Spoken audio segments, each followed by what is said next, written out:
крайней мере, он запустился.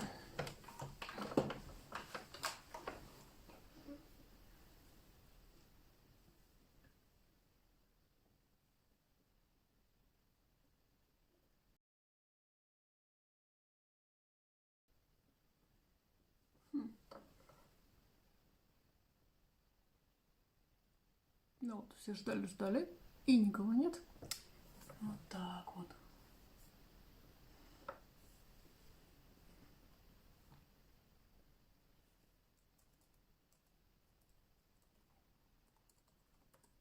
О, привет. Ей. Привет. Просто стена белая, и текст этого чата тоже белый. Привет, Алекса, привет, Вера, привет, Стивен, Паша, привет. Но вас не было видно. Привет, Сергей. Привет, Эдвард. Круто. Прикольно. Ура! Вы тут.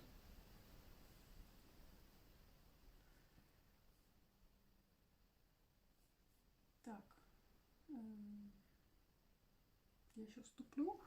О, привет, Дмитрий. Привет, Татьяна. Ну, прям вообще.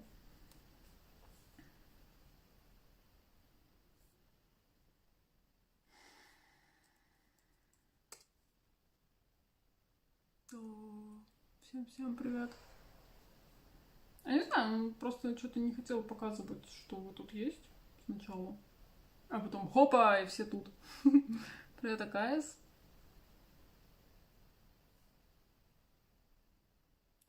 Сейчас надо выключить звук. Иначе будет эхо.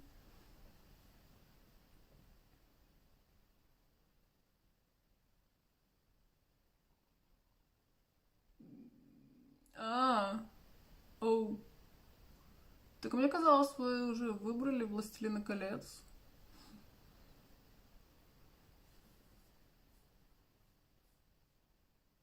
Ведьмак. Ведьмак, я не знаю, я его слушала, мне вот все хорошо, но в конце как-то видно, что автору надоело. Или у него как-то закончились идеи, и он такой, а давайте мы всех нафиг убьем, пошлем куда-то там, и вообще надоело, давайте какую-то вечную битву и вечную погоню устроим, пускай они там все бегают, бежали, в итоге все отправились на какой-то лодке в лучший мир, и все. Я так, что это вообще было? Ну, как бы, все же хорошо начиналось, сюжет был нормальный, а потом что-то как-то... Вот. Поэтому... Так что можно попробовать обсудить этот вопрос в курсовой. Спасибо большое, Татьяна, это очень мило. Ведьмака я... я на английском его слушала. Точно. У меня тут какао.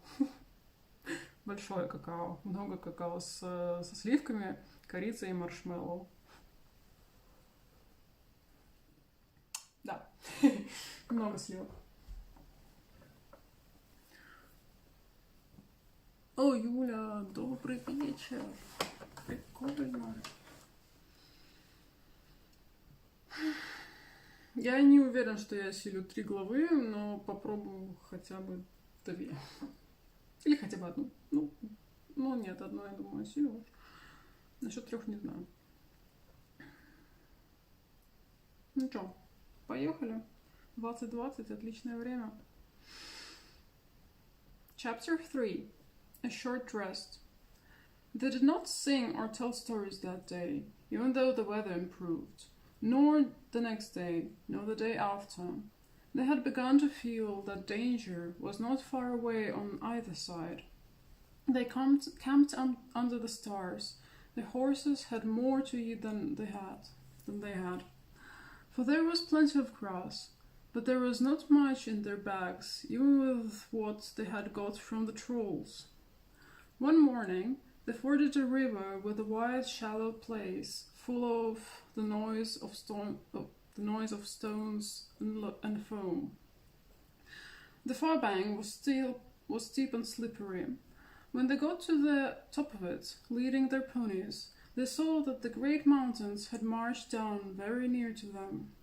Already, They seemed only a day's easy journey from the feet of the nearest.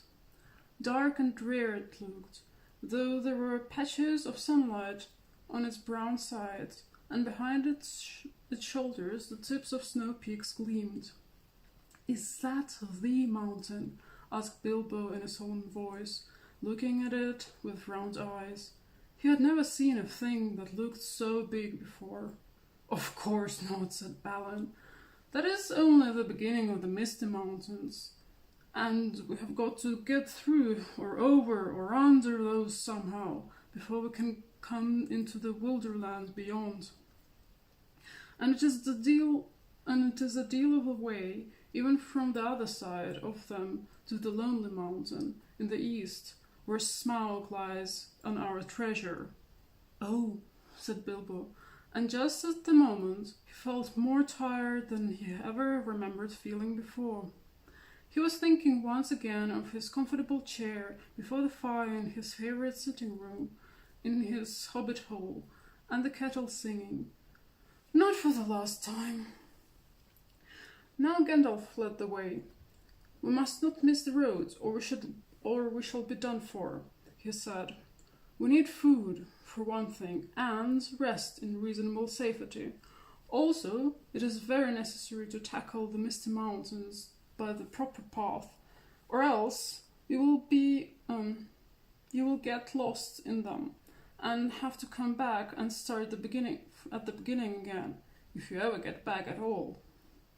They asked him where he was making for, and he answered, "You are come to the very edge of the wild, as some of you may know. Hidden somewhere ahead of us is the fair valley of Rivendell, where Elrond lives at the last homely house. I sent a message by my friends, and we are expected." That sounded nice and comforting, but they had not got there yet, and it was not so easy as it sounds to find the last homely house west of the mountains. There seemed to be no trees and no valleys, and no hills to break the ground in front of them, only the vast slope going slowly up and up to meet the feet of the nearest mountain, a wide land of colour and heather and crumbling rock, with patches and slashes of grass green and moss green showing where water might be. Morning passed, afternoon came, but in all the silent waste there was no sign of any dwelling. They were growing anxious, for they saw now that the house might be hidden among everywhere between them and the mountains. They came on unexpected valleys, narrow with steep sides, that opened suddenly at their feet, and they looked down, surprised to see trees below them and running water at the bottom. There were gullies that they could almost leap over, but very deep with waterfalls in them. There were dark ravines that one could neither jump over nor climb into. There were bogs, some of them green, pleasant places to look at, with flowers growing bright and tall. But a pony that walked there with a pack on its back would never have come out again. It was indeed a very wide land, from the ford to the mountains, that ever you would have guessed. Bilbo was astonished. The only path was marked with white stones, some of which were small, and others were half covered with moss or heather. Altogether, it was a very slow business following the track, even guided by Gandalf, who seemed to know his way about pretty well. His head and beard wedged this way and that as he looked for the stones, and they followed his lead, but they seemed no nearer to the end of the search when the day began to fail. Tea time had long gone by, and it seemed supper time would soon do the same. There were moths fluttering about, and the light became very dim, for the moon had not risen. Bilbo's pony began to stumble over roots and stones. They came to the edge of the steep fall in the ground so suddenly that Gandalf's horse nearly slipped down the slope. "Here it is at last," he called, and the others gathered round him and looked over to the edge. They saw a valley far below. They could hear the voice of hurrying water in a rocky bed at the bottom. The scent of trees was in the air, and there was a light on the valley side across the water. А я картиночки забыла. Эдвард, можешь скинуть картинки? А, ты не можешь скинуть картинки, ты же не администратор. Черт. Сейчас будешь. Прости, ну сейчас. Где-то там. В смысле, не модератор. Вот, все. Можешь скинуть картиночку, пожалуйста?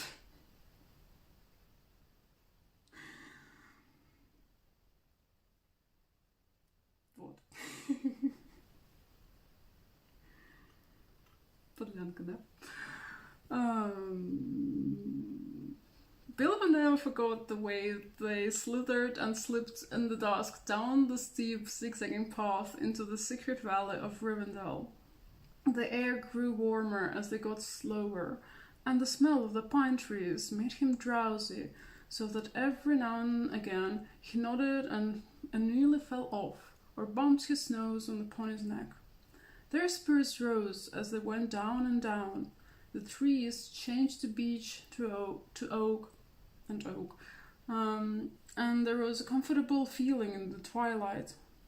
The last green had almost faded out of the grass when they came at length to an open glade not far above the banks of the stream. It smells like elves, thought Bilbo. Thought Bilbo, and he looked up at the stars. They were burning bright and blue. Just then, there came a burst of song like laughter in the trees. "Oh, what are you doing and where are you going? Your ponies need shoeing, the river is flown. Oh, tra-la-la-lay, here down in the valley. Oh, what are you seeking and where are you making? The faggots are reeking and the bannocks are banking. Oh, tree-la-la-lolly, the valley is jolly, ha-ha! Oh, where are you going with beards all a-wagging? No knowing what brings Mr. Baggins.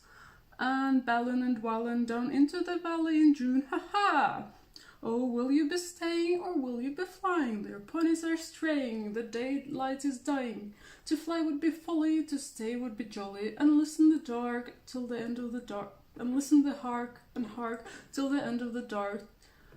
To our tune, ha-ha! So they laughed and sang in the trees, and pretty fair nonsense, I dare say you think it. Not that they would care. They would only laugh all the more if you told them so. They are elves, of course. Soon, Bilbo caught glimpses of them in the darkness as the darkness deepened. He loved elves, though he seldom met them, but he was a little frightened of them too. Dwarves don't get on well with them. Even decent enough dwarves like Thorin and his friends think them foolish, which is a very foolish thing to think. Or get annoyed with them, for some elves tease them and laugh at them, and most of all at their beards. "Well, well," said a voice, "just look, Bilbo the Hobbit on a pony, my dear, isn't it delicious? Most astonishing, wonderful." Then off they went into another song as ridiculous as one I have written down in the full. At last one, a tall young fellow came out of the trees and bowed to Gandalf and Thorin. "Welcome to the valley," he said. "Thank you," said Thorin a bit gruffly, but Gandalf was already off his horse and among the elves, talking merrily with them. "You are a little out of your way," said the elf. "That is, if you're making to the only path across the water and to the house beyond. We will set you right, but you had best get on foot until you're over the bridge. Are you going to stay a bit and sing with us, or will you go straight on? Supper is preparing over there. he said. I can smell the wood fires for the cooking. Tired as he was, Bilbo would have liked to stay a while. Elvish singing is not a thing to miss in June under the stars, not if you care for such things. Also, he would have liked to have a few name and all about him, although he had never seen them before. He thought their opinion of his adventures might be interesting. Elves know a lot and are wondrous folk for news, and know what is going on among the peoples of the land, as quick as water flows, or quicker. But the dwarves were all for supper as soon as possible just then, and would not stay. On they all went, leading their ponies, till they were brought to a good path, and so at last to the very brink of the river. It was flowing fast and noisily, as mountain streams do, of a summer evening, when sun has been all day on the snow far up above. There was only a narrow bridge of stone without a parapet, as narrow as a pony could well walk on. And over that they had to go, slow and careful, one by one, each leading his pony by the bridle. The elves had brought bright lanterns to the shore as they sang a merry song as the party went across. Don't dip your beard in the foam, father, they cried to Thorin, who was bent almost onto his hands and knees. It is long enough, though, it's watering it. Mind, Bilbo doesn't eat all the cakes, they called.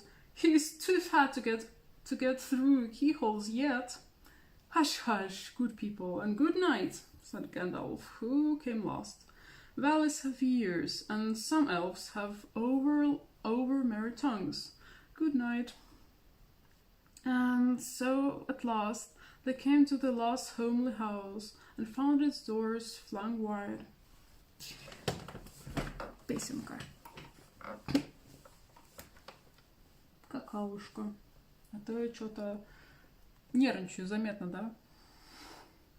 Распереживалась. Мне нужна ложечка, по-моему, для этой какаушки. Вылавливать маршмеллоу.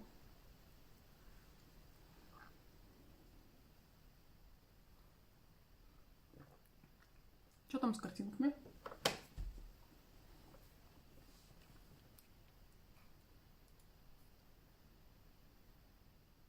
О, спасибо, Эннер, большое.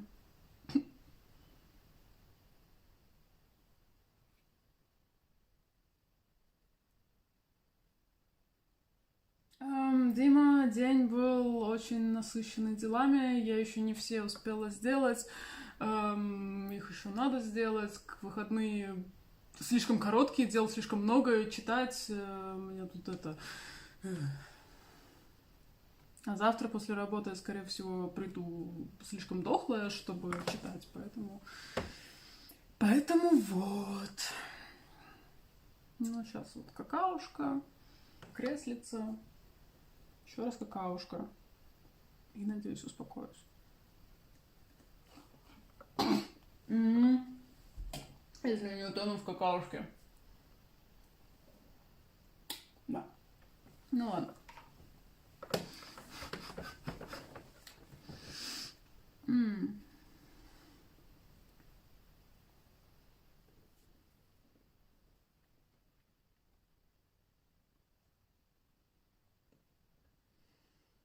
Okay.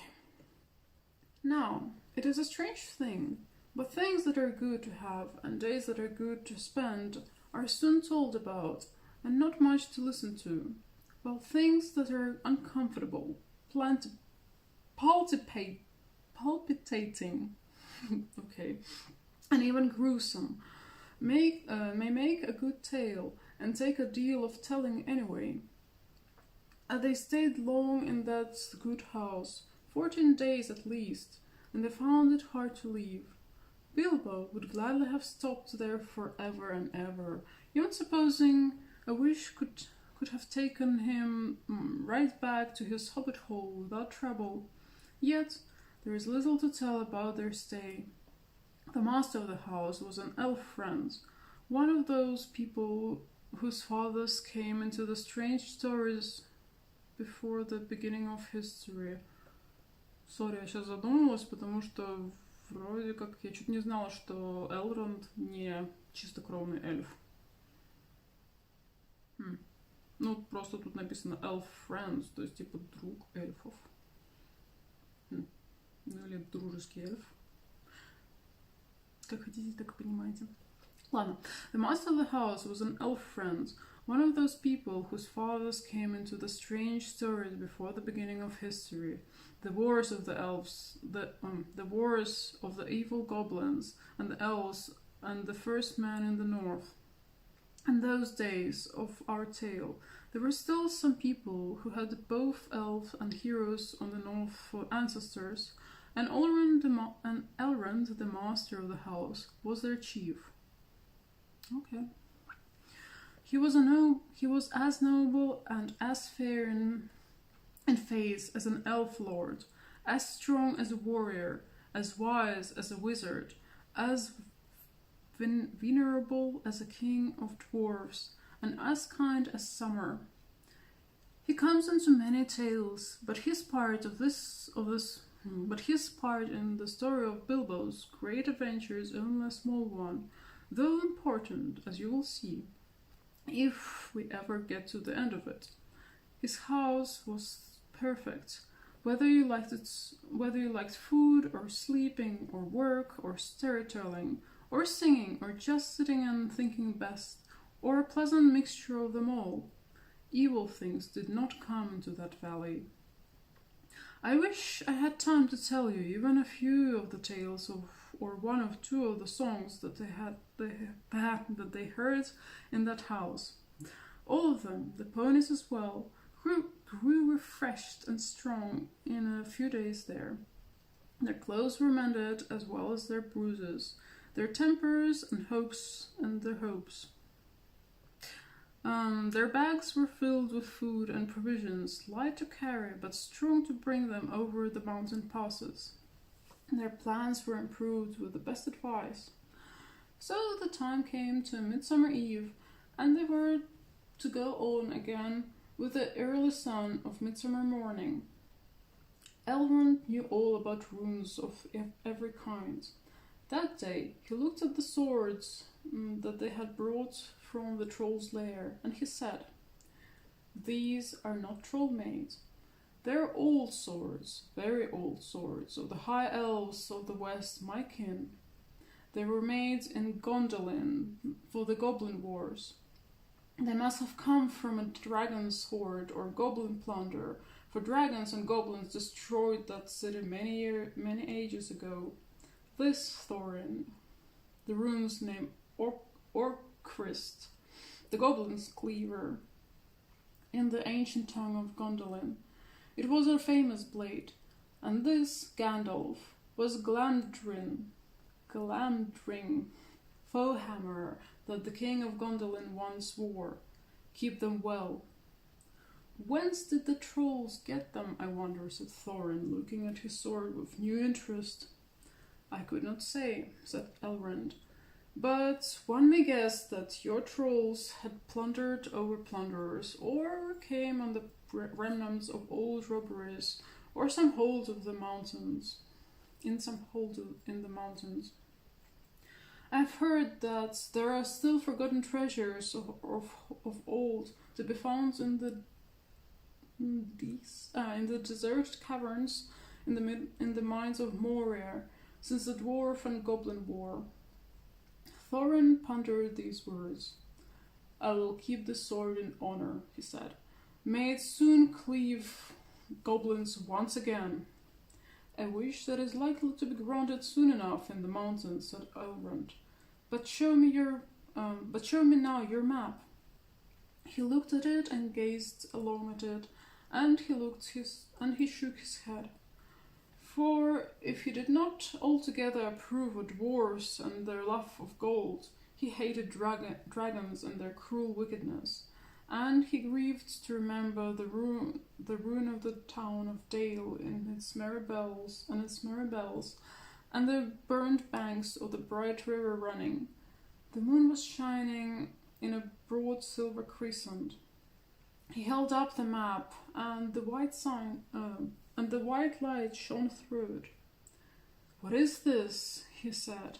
"There are moon letters here, beside the plain runes which say 5 feet high and 5 feet high the door, and 3 may walk abreast. What a moon letter! Maps, as I have told you before. And he also likes runes and letters and cunning handwriting, though when he wrote himself it was a bit thin and spidery." "Moon letters are rune letters, but you cannot see them," said Elrond. Not when you look straight at them. They can only be seen when the moon shines behind them, and what is more, with more cunning sort, it might be a moon of the same shape and season as the day when they were written. The dwarves invented them and wrote them with silver pens, as your friends could tell you. These must have been written on a midsummer's eve in a crescent moon a long while ago." "What did they say?" asked Gandalf and Thorin together, a bit vexed perhaps that even Elrond should have found this out first. Though really there had not been a chance before, and there would not have been another until goodness knows when. "Stand by the grey stone when the thrust knocks," said Elrond, "and the setting sun with the last light of Durin's day will shine upon the keyhole." Durin, said Thorin. "He was the father of the fathers of the eldest race of dwarves, the Longbeards, and my first ancestor. I am his heir." "Then what is Durin's day?" asked Elrond. "The first day of the dwarves' new year," said Thorin.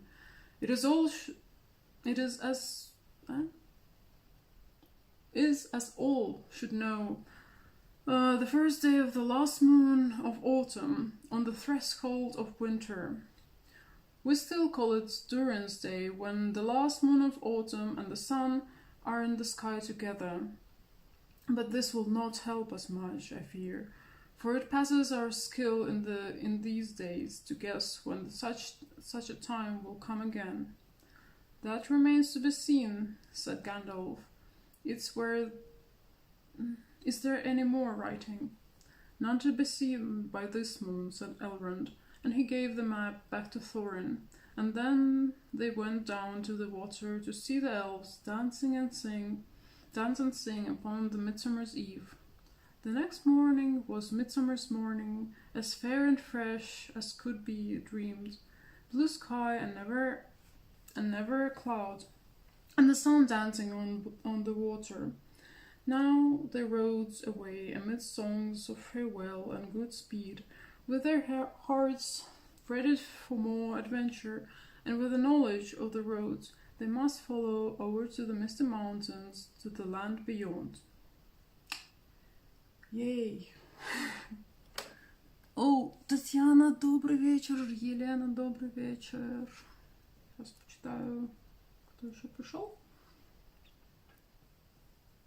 Настя, привет.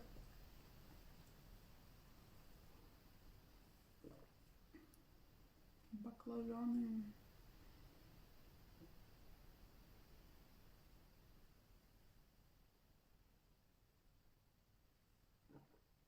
Ну чё внезапно, кто ссылки на картинки скидывал? Пока я их найду, полвечера пройдет. Так что вот.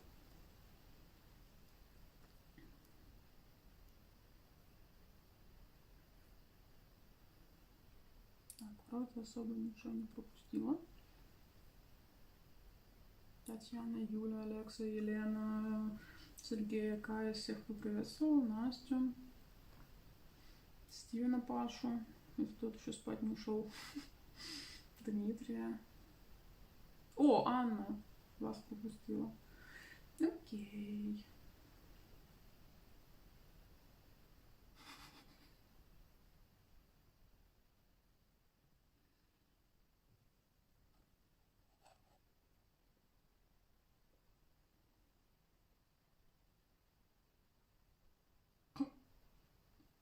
Погадать на гуще от какао.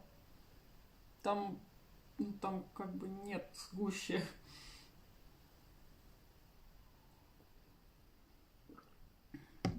По крайней мере, не должно быть слишком много. Вот переменно какао и вода, потому что какао все-таки штука очень сладкая. Вот. Особенно, когда там сливки и маршмеллоу еще плавают. Вот.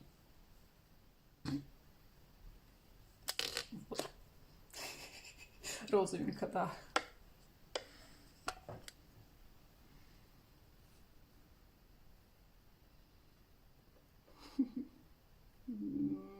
Тут скорее надо погадать, вылью я снова все на себя или не вылью.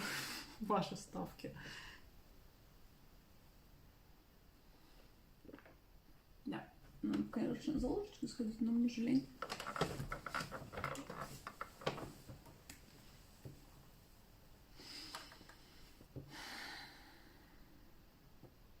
Хм, 27 минут уложилось. Это с болтовней. Неплохо, неплохо, есть шанс.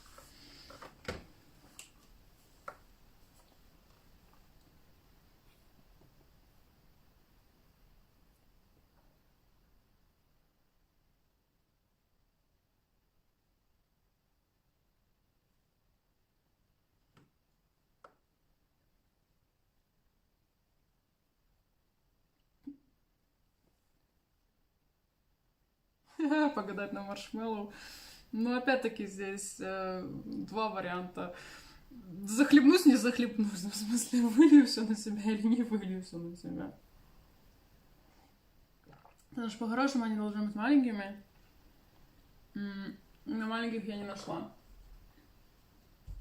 Потому что маленькие можно так съедать и выпивать, а эти большие, они прям, они еще все в сливках такие.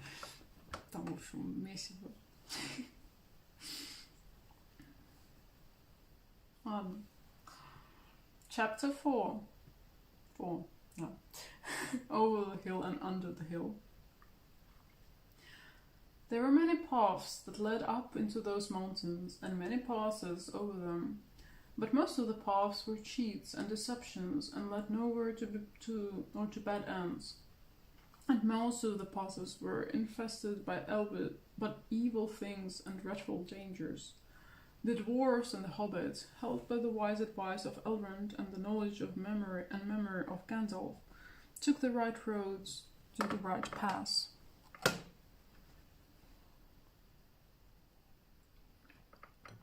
Какао это хорошо, но водичка лучше. Long days after they had climbed out of the valley and left the last homely house, miles behind, they were still going up and up and up.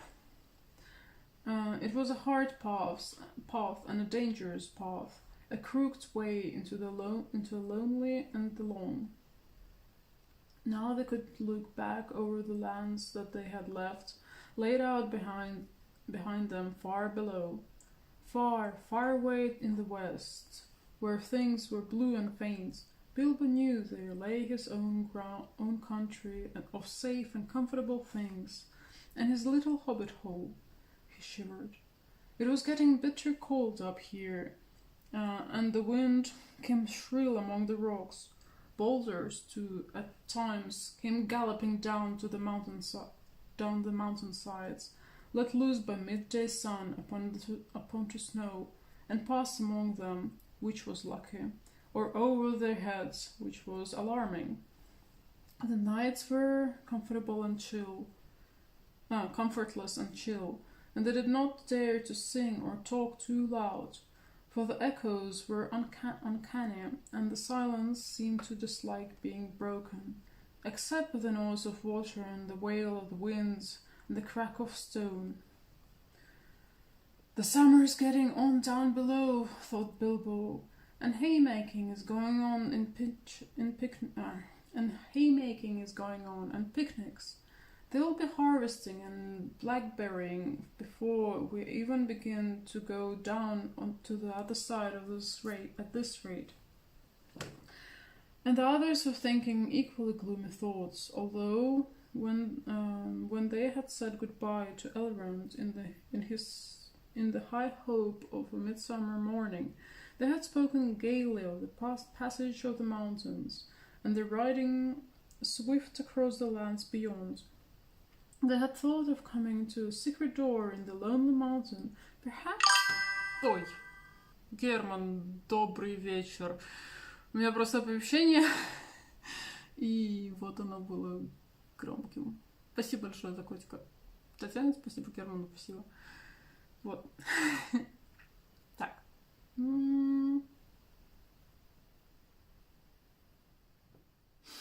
Okay. They had thought of coming to the secret door in the lonely mountain. Perhaps that the very next Так, сейчас. Надо сфокусироваться.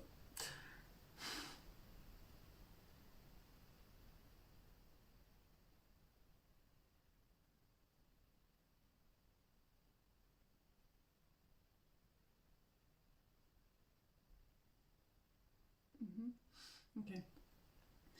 They had thought of coming to the secret door in the lonely mountain, perhaps that the very next last moon of autumn, and perhaps it will be the Durin's day that they said. Only Gandalf had shaken his head and said nothing.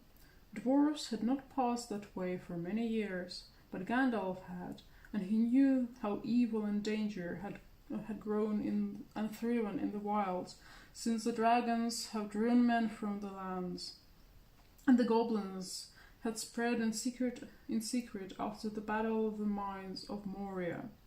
Even the good plans of wise wizard like Gandalf, or the good friends like Elrond, go astray sometimes when you're off on dangerous adventures over the edge of the wild, and Gandalf was a wise enough wizard to know it. He knew that something unexpected might happen, and he hardly dared to hope that they would pass without fearful adventure over those great tall mountains, with lonely peaks and valleys that no king ruled. They did not. All was well until one day they met a thunderstorm, more than a thunderstorm, a thunder battle. You know how terrific a really big thunderstorm can be down in the lands and the river valley, especially at times when two great thunderstorms meet and clash. More terrible still, a thunder and lightning in the mountains from east and west and make war. The lightning splinters on the peaks and rock shiver, and great crashes split the air and go rolling and tumbling into every cave and hollow. And the darkness was filled with overwhelming noise and sudden light. Bilbo had never seen or imagined anything of the kind. They were high up in a narrow place, with a dreadful fall into a dim valley on one side of them. There they were, sheltering under a hanging rock for the night, and he lay beneath a blanket and shook from head to toe. When he peeped out of in the lightning flashes, he saw that across the valley the stone giants were out, and were hurling rocks at one another for a game, and catching them and tossing them down into the darkness, where they smashed along and the trees far below, or splintered down into little bits with a bang. Then came a wind and rain, and the wind whipped the rain and the hail about every direction, so that an overhanging rock was no protection at all. Soon they were getting drenched, and their ponies were standing with their heads down and their tails between their legs, and some of them were whining with fright. They could hear the giants guffawing and shouting all over the mountain sides. This won't do at all, said Thorin. If we don't get blown off, or drowned, or struck by lightning, we shall be picked up by some giant and kicked sky high for a football. Тут есть картиночка. The Mountain Path. Картиночка называется Alternative Image. Well, if you know of anything better, take us there. Anywhere better, take us there, said Gandalf, who was feeling very grumpy and was far from happy about the giants himself. The end of the argument was that they sent Phil and Killy to look for a better shelter. They had very sharp eyes, and being the youngest of the dwarves by some 50 years, they usually got these sort of jobs, when everybody could see that it was absolutely no use sending Bilbo. There is nothing like looking if you want to find something, or so Thorin said to the young dwarves. You certainly usually find something if you look, but it is not always quite something you are after. So it proved on this occasion. Soon Phil and Killy came crawling back, holding onto the rock in the wind. We have found a dry cave, they said, not far round to the next corner, and the ponies and all could get inside. Have you thoroughly explored it, said the wizard, who knew that caves up in the mountains were seldom unoccupied. Yes, they said, though everybody knew they could not have been long about it. They had come back too quickly. It isn't at all that big, and it does not go far back. That, of course, is the dangerous part about caves. You don't know how far they go back sometimes, or when a passage behind may lead to, or what is waiting for you inside. But now Phil and Killy's news seemed good enough. So they all got up and prepared to move. The wind was howling and the thunder was still growling, and they had a business getting themselves and their ponies along. Still, it was not very far to go, and before long they came to a big rock standing out into the path. If you stepped behind, you found a low arch in the side of the mountain. There was just room to get the ponies through with a squeeze when they had been unpacked and unsaddled. As they passed under the arch, it was good to hear the wind and the rain outside instead of all about them, and to feel safe from the giants and their rocks. But the wizard was taking no risks. He lit up his wand, as he did that day in Bilbo's dining room that seemed so long ago, if you remember, and by its light they explored the cave from end to end. It seemed quite a fair size, but not too large and mysterious. It had a dry floor and some comfortable nooks. At one end there was a room for the ponies. Mighty glad of the change, steaming and champing on their nose bags. Oin and Gloin wanted to light a fire at the door to dry their clothes, but Gandalf would not hear of it. So they spread out their wet things on the floor and got dry ones out of their bundles. Then they made their blankets comfortable, got out their pipes and blew smoke rings, which Gandalf turned into different colors and sent dancing up by the roof to amuse them.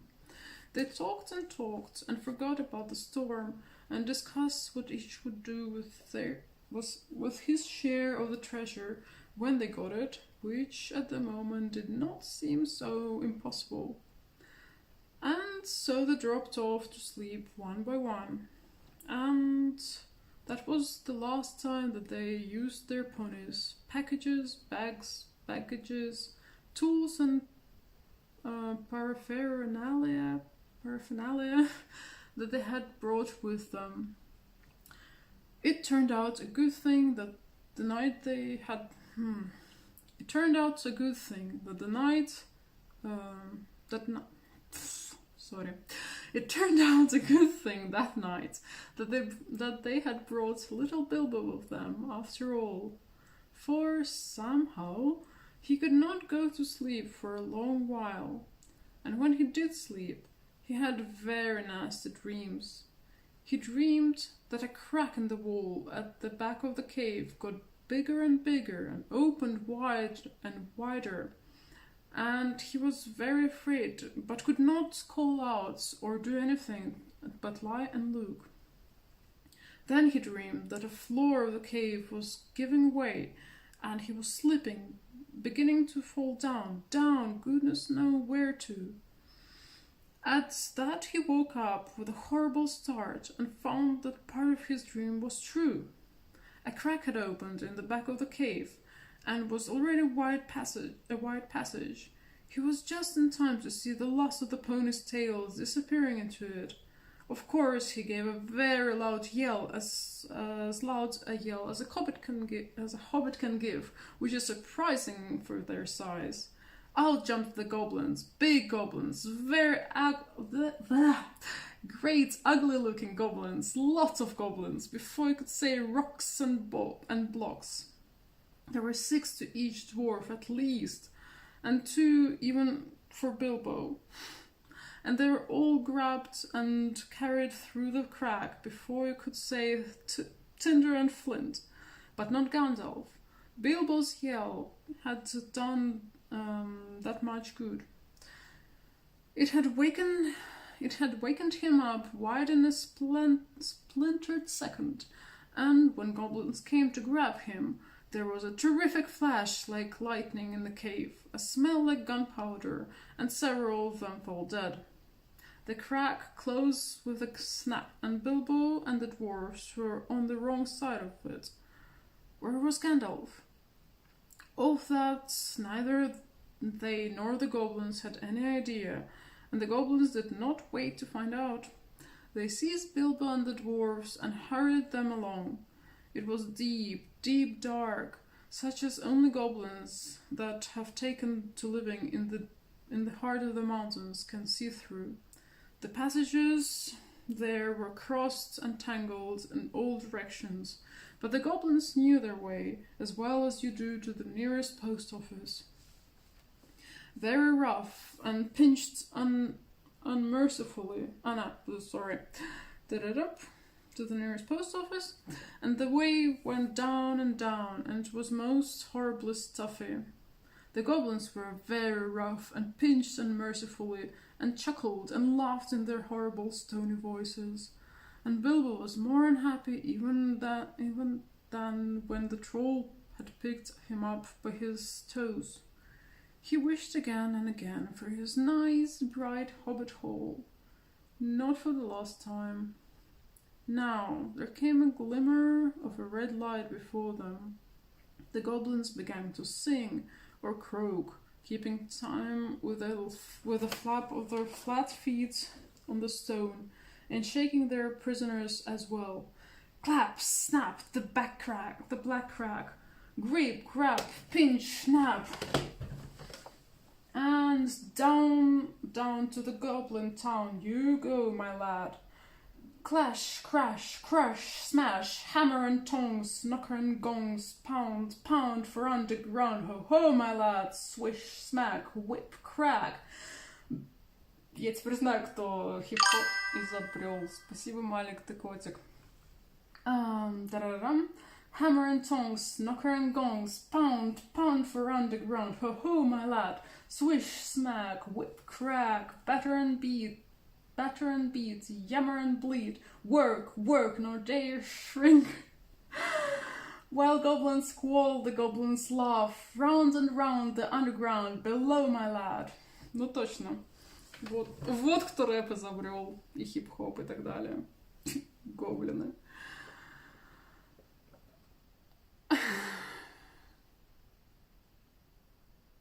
О, окей. Да, Валерия теперь читает рэп. Но только на английском, и только гоблинский. Ножки затекли. Так. It sounded truly terrifying. The walls echoed to the... Еще раз. Спасибо, Малик. Ты снова котик. Дважды. Спасибо большое. Гоп-хоп, точно. Именно гоп-хоп. Вместо гоп-стопа. Все, могу читать дальше.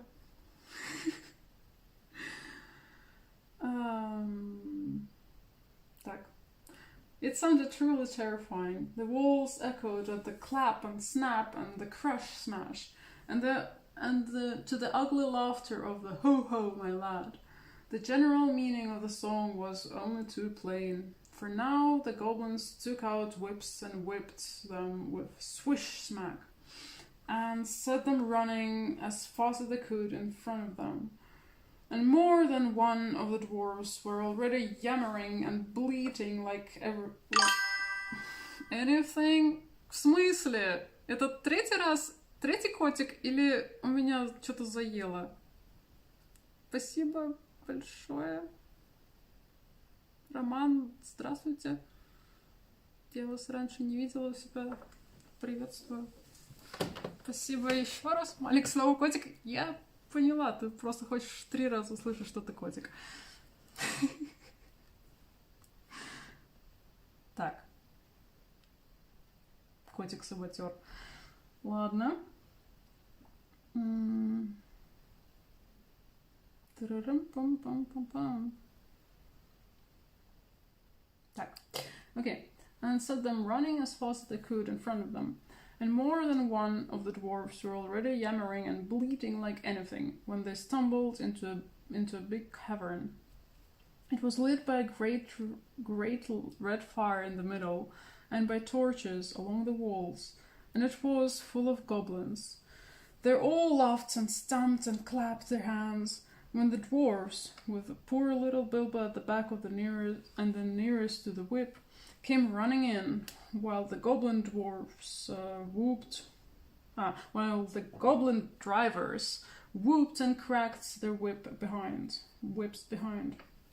The ponies were already there, huddled in a corner, and there were all the baggages and packages lying broken up and being rummaged by goblins, and smelled by goblins, and fingered by the goblins, and quarrelled over by goblins.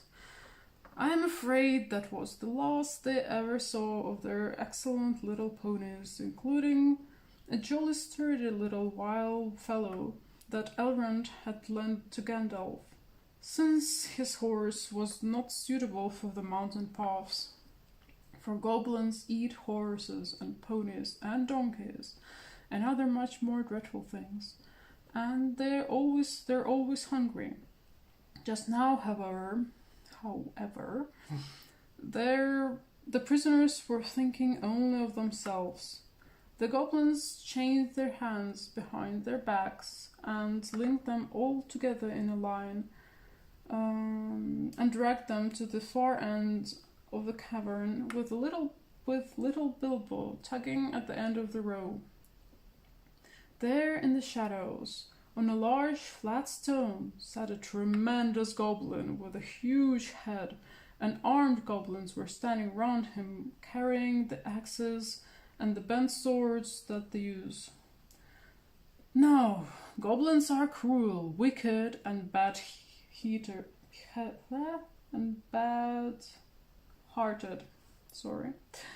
They make no beautiful things, but they make many clever ones. They can tunnel and mine as well as any but the most skilled dwarves when they take the trouble, though they are usually untidy and dirty. Hammers, axes, swords, daggers, pickaxes, tongs, and also instruments of torture they make very well, or get other people to make those to their design. Prisoners and slaves that have to work till they die for one prisoners and slaves that have to work till they die for want or air and light. For want of air and light. It is not unlikely that they invented some of the machines that have since traveled the world, especially the ingenious devices for killing large numbers of people at once, for wheels and engines and explosions always delighted them, and also not working with their own hands more than they could help. But in those days and those wild parts, they had not advanced, as it is called, so far. They did not have dwarfs especially. They did not hate dwarfs especially, no more than they hated everybody and everything, and particularly the orderly and prosperous. In some parts, wicked dwarfs had even made alliances with them, but they had a special grudge against Thorin's people because of the war which you have heard mentioned, but which does not come into this tale. And anyway, goblins don't care who they catch, as long as it is done smart and secret, and the prisoners are not able to defend themselves. "Who are these miserable persons?" said the great goblin. "Dwarves and this," said the one of the drivers, pulling at Bilbo's chain so that he fell forward onto his knees. "We found them sheltering in our front porch." "What do you mean by it?" said the great goblin, turning to Thorin. "Up to no good, I'll warrant. Spying on the private business of my people, I guess. Thieves, I shouldn't be surprised to learn. Murderers and friends of elves, not unlikely. Come, what have you to say?" "What have you got to say?" "Thorin, the dwarfs at your service," he replied. "It was merely a polite nothing. Of the things which you suspect and imagine, we had no idea at all. We sheltered from a storm in what seemed a convenient cave and unused.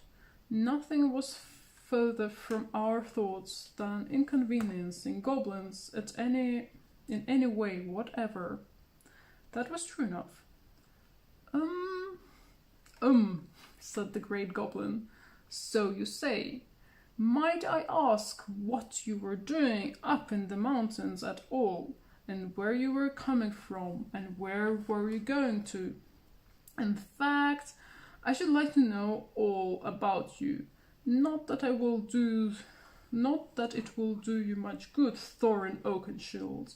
I know too much about your folk already. But let's have the truth, or I will prepare something particularly uncomfortable for you."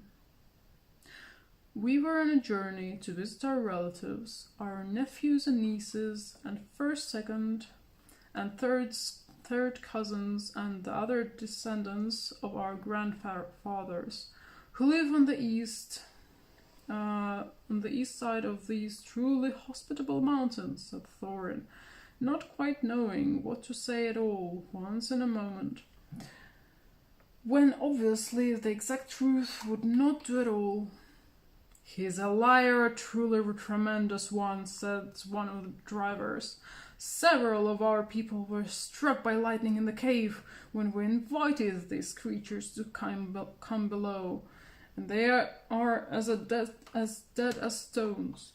Also, he has not explained this." He held out the sword which Thorin had worn, the sword which came from the troll's lair. The great goblin gave a truly awful howl of rage when he looked at it, and all his soldiers gnashed their teeth, clashed their shields, and stamped. They knew the sword at once. It has killed hundreds of goblins in its time, when the fair elves of Gondolin hunted them in the hills, or did battle before their walls. They had called it Orcrist, Goblin Cleaver, but the goblins called it simply Biter. They hated it and hated worse they hated it and hated worse any one that carried it. Murderers and elf friends! The great goblin shouted. Slash them, beat them, bite them, knash them. Take them away to the dark holes full of snakes and never let them see the light again. He was in such a rage that he jumped off his seat and himself rushed at Thorin with his mouth open. Just at that moment, all the lights on the cavern went out, and the great fire spun off poof into a tower of blue glowing smoke, right up to the roof that scattered piercing white sparks all among the goblins. The yells and yammering, croaking, gibbering and jabbering, howls, growls and curses, shrieking and skirking that followed were beyond description.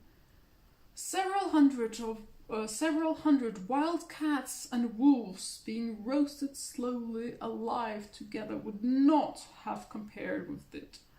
The sparks were burning holes in the goblins, and the smoke that now fell from the roof made the air too thick for even their eyes to see through. Soon they were falling over one another and rolling in heaps on the floor, biting and kicking and fighting as if they had all gone mad. Suddenly a sword flashed in its own light. Bilbo saw it go right through the great goblin as he stood dumbfounded in the middle of his rage. He fell dead, and the goblin soldiers fled before the sword, shrieking into the darkness. The sword went back into its sheath. Into its sheath. "Follow me quick," said the voice, fierce and quiet. And before Bilbo understood what had happened, he was trotting along again, as fast as he could trot, and the end of the line, down more dark passages with the yells of the goblin hole growing fainter behind him. A pale light was leading them on. "Quicker, quicker," said the voice. "The torches will soon be relit." "Half a minute," said Dori, who was at the back next to Bilbo, and a decent fellow. He made the hobbit scramble onto his shoulders as best as he could with his tied hands, and then off they all went at a run, with a clink of chains and many stumbles, since they had no hands to steady themselves with. Not for a long while did they stop, and by that time they must have been right down in the very mountain's heart. Then Gandalf lit up his wand. Of course it was Gandalf. But just then they were too busy to ask how he got there. He took out his sword again, and again it flashed in the dark by itself. It burned with a rage that made it gleam if goblins were out. Now it was bright as blue flame, for delight in the killing of the great lord of the cave. It made no trouble whatever of cutting through the goblin chains and setting all of the prisoners free as quickly as possible. This sword's name was Glamdring, the foe hammer, if you remember. The goblins just called it beater, and hated it worse than biter if possible. Orcris too had been saved, for Gandalf had brought it along as well, snatching it from one of the terrified guards. Gandalf thought of most things, and though he could not do everything, he could do a great deal for friends in tight corner. "I roll here," he said, handing his sword back to Thorin with a bow.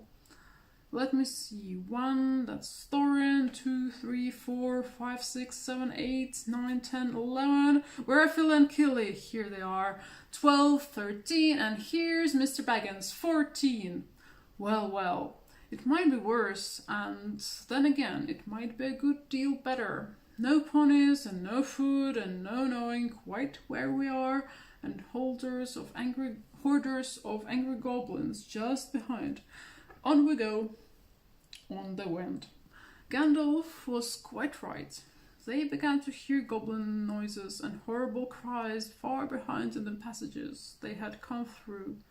That sent them off faster than ever, and as poor Bilbo could not possibly go half as fast, for dwarves can roll along at a tremendous pace, I can tell you, when they have to, they took it in turn to carry him on their backs.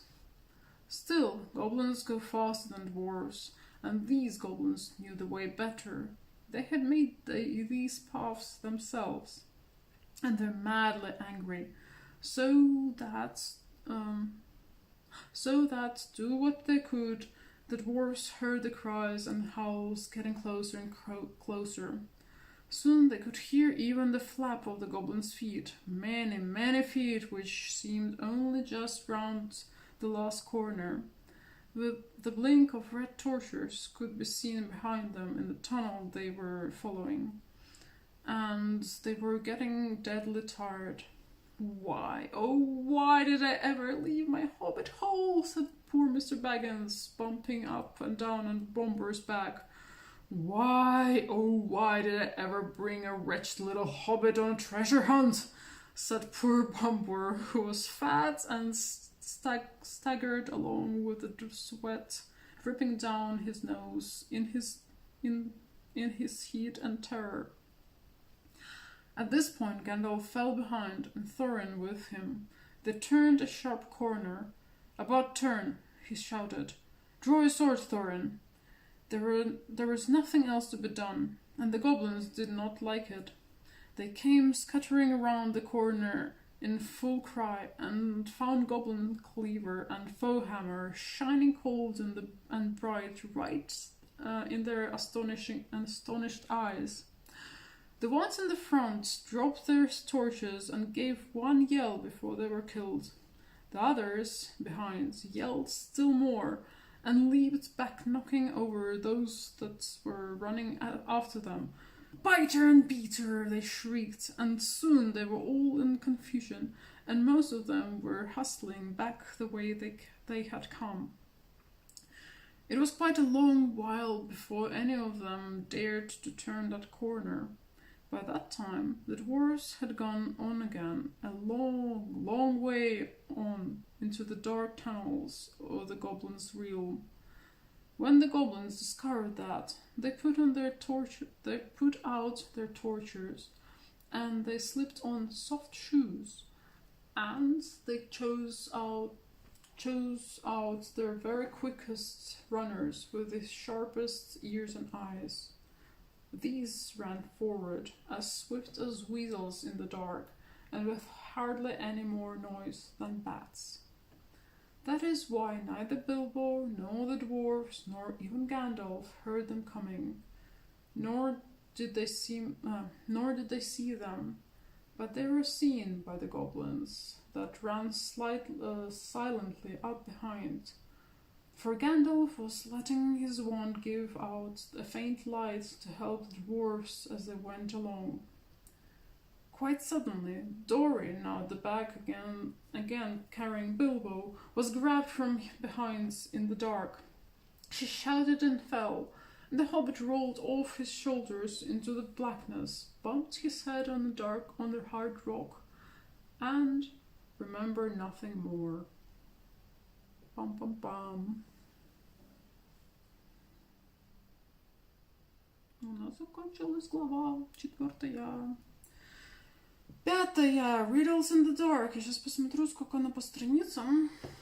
И сколько у меня ушло. Сейчас времени полчаса где-то, да? Это с болтовней. Это были коротенькие главы. Так, нет, я за ложечкой.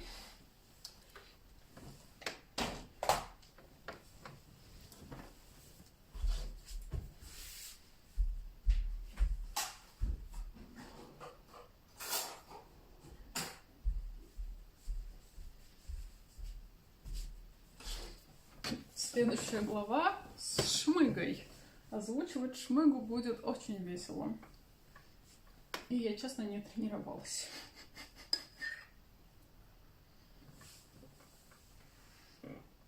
Я вот просто думаю, осилю, не осилю. Но чисто теоретически... Так, сколько тут? Раз, два, ой-ой. 3, 4, 5, 6, 7. Это 14 страниц. Ну, в принципе...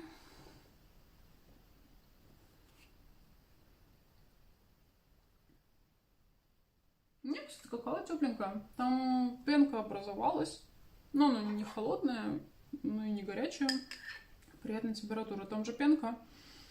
И... Точнее, даже пена сверху и снизу еще корочка, которая держит температуру.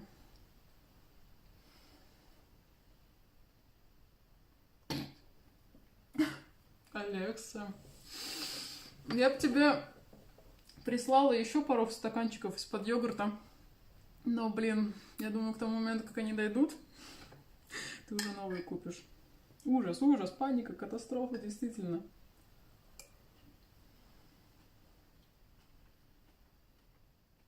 Не знаю, Дим, я сейчас вот посмотрела.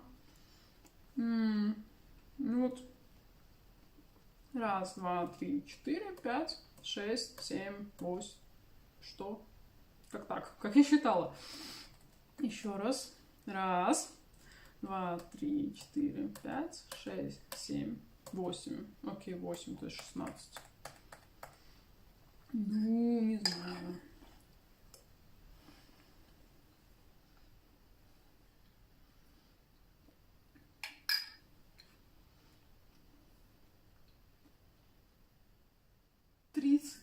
Блин, Алекса.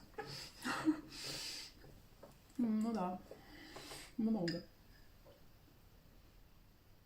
30 у меня нет. Я столько йогуртов не съела еще пока. Кстати. А ты прям реально по одной помидорке и по одному кабачку, точнее баклажану в стаканчик высаживаешь?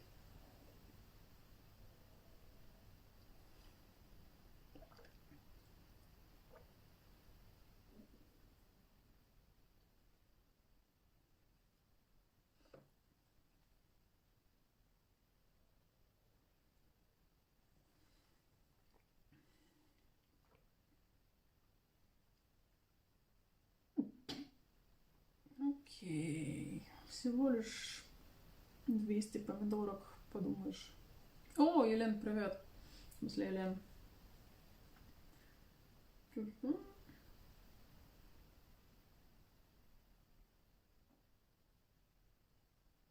и заодно спокойной ночи. Кажется, я пропустила.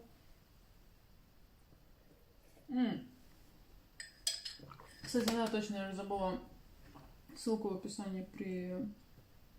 А, нет. У меня тут все есть в описании. Прикольно. Ну, то есть у меня есть ссылка на канал Димы, где он начинает читать. Там покликать по видео, там как раз уже...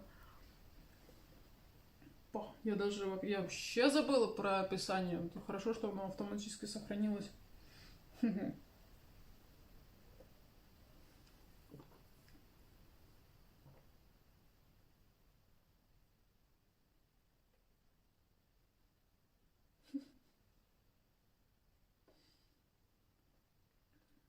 Алексе надо очень много йогуртовых стаканчиков.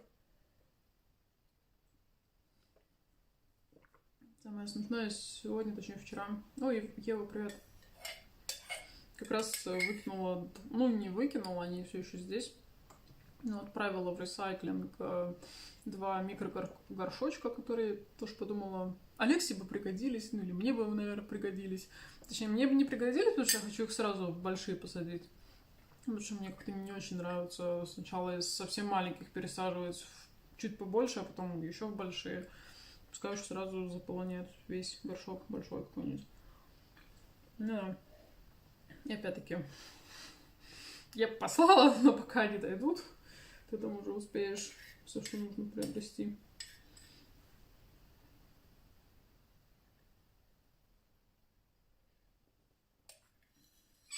Упс, сори. Ну, я тут все-таки осталось какао-гуща. Я пытаюсь понять, что она мне говорит. Я вижу дерево. Сам-то дерево я end. Как-то так.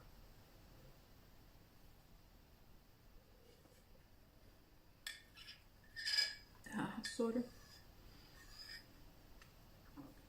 Что еще?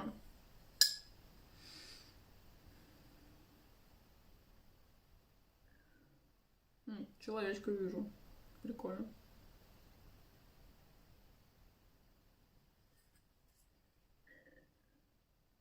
Ну, и еще это может быть какая-нибудь водоросль, а не дерево. Ну, в смысле, точнее, не водоросль, а коралл какой-нибудь древовидный. Вот как-то так.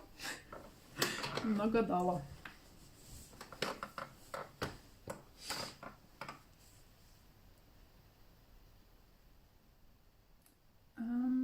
Про большую ложку я чуть не поняла. Ну да ладно.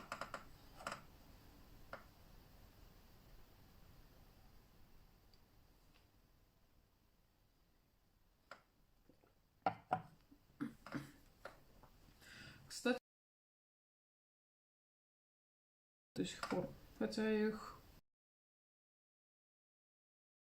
Наверное, тогда же, когда ты кидала свои, отправила свои кабачки, по-моему, Алекса. Я их сейчас просто в землю засунула. Посмотрим, зайдут, не зайдут. Ну чё?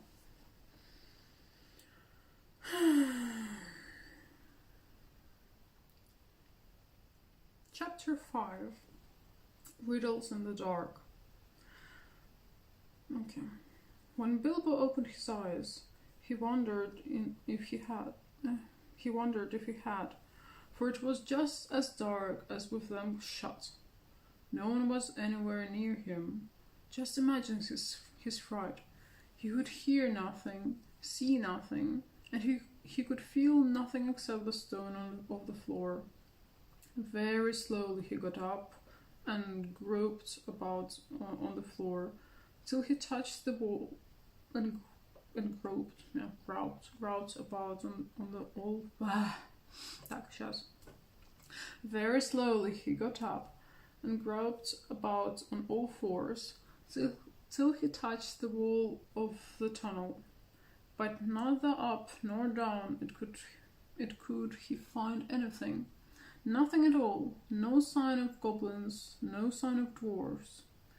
His head was swimming, and he was far from certain even of the direction they had been going in when he had his fall. He guessed as well as he could, and crawled along for a good way, till suddenly he had met what felt like a tiny ring of cold metal lying on the floor of the tunnel. It was a turning point in his career, but he did not know it. He put the ring in his pocket along without thinking. Certainly it did not seem of any particular use at that moment. He did not go much further, but sat down on the cold floor and gave himself up to complete miserableness.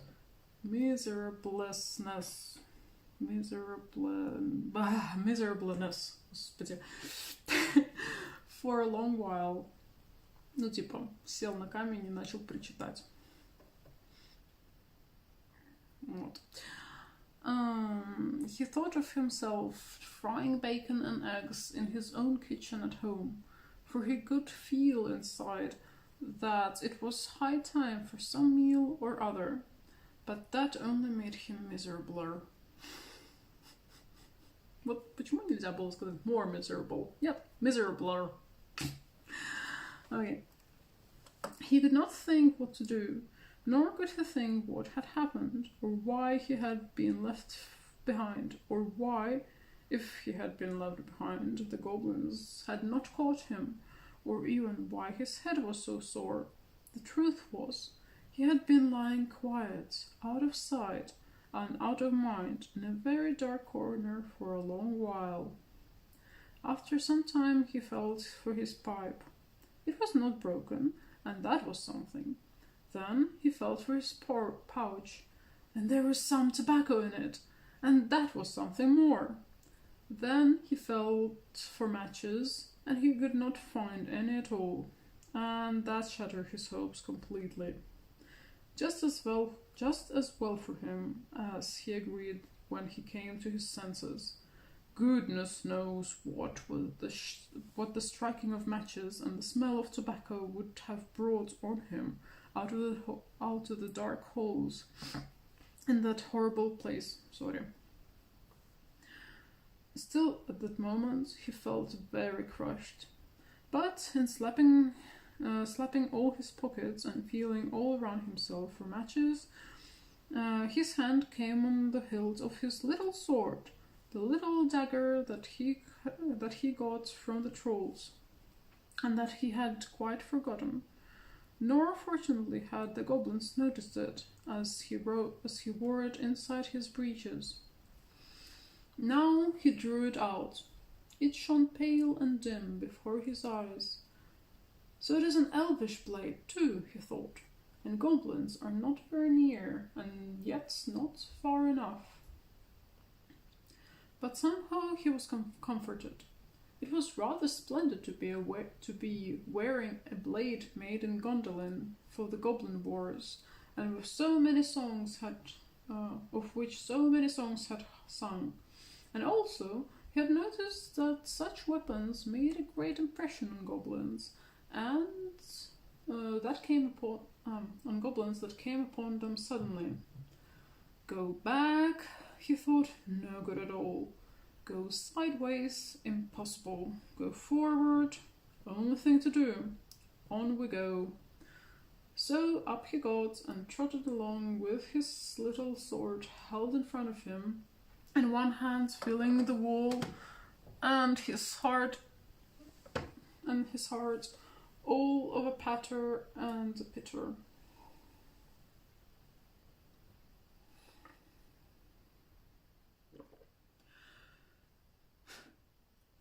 Now certainly Bilbo was in what is called a tight place. But you must remember it was not quite so tight for him as it would have been for me or for you. Hobbits are not quite like ordinary people. And after all, if their holes are nice and cheery places and properly aired, quite different from the tunnels of the goblins, still they are more used to tunneling than we are. And they do not easily lose their sense of direction underground. Not when their heads have recovered from being bumped. Also, they can move very quietly and hide easily and recover wonderfully from falls and bruises. And they have a fund of wisdom and wise saying that men have mostly never heard of or have forgotten long ago.